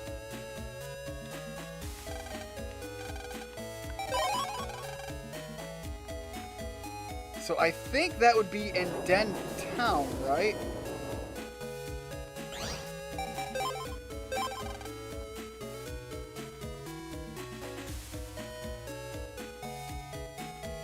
Is anybody else's stream lagging, or do I need to go tell my brother to stop being a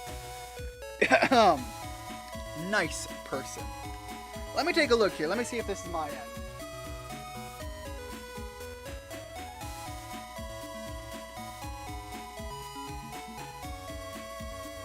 Alright, here's what I can tell you guys.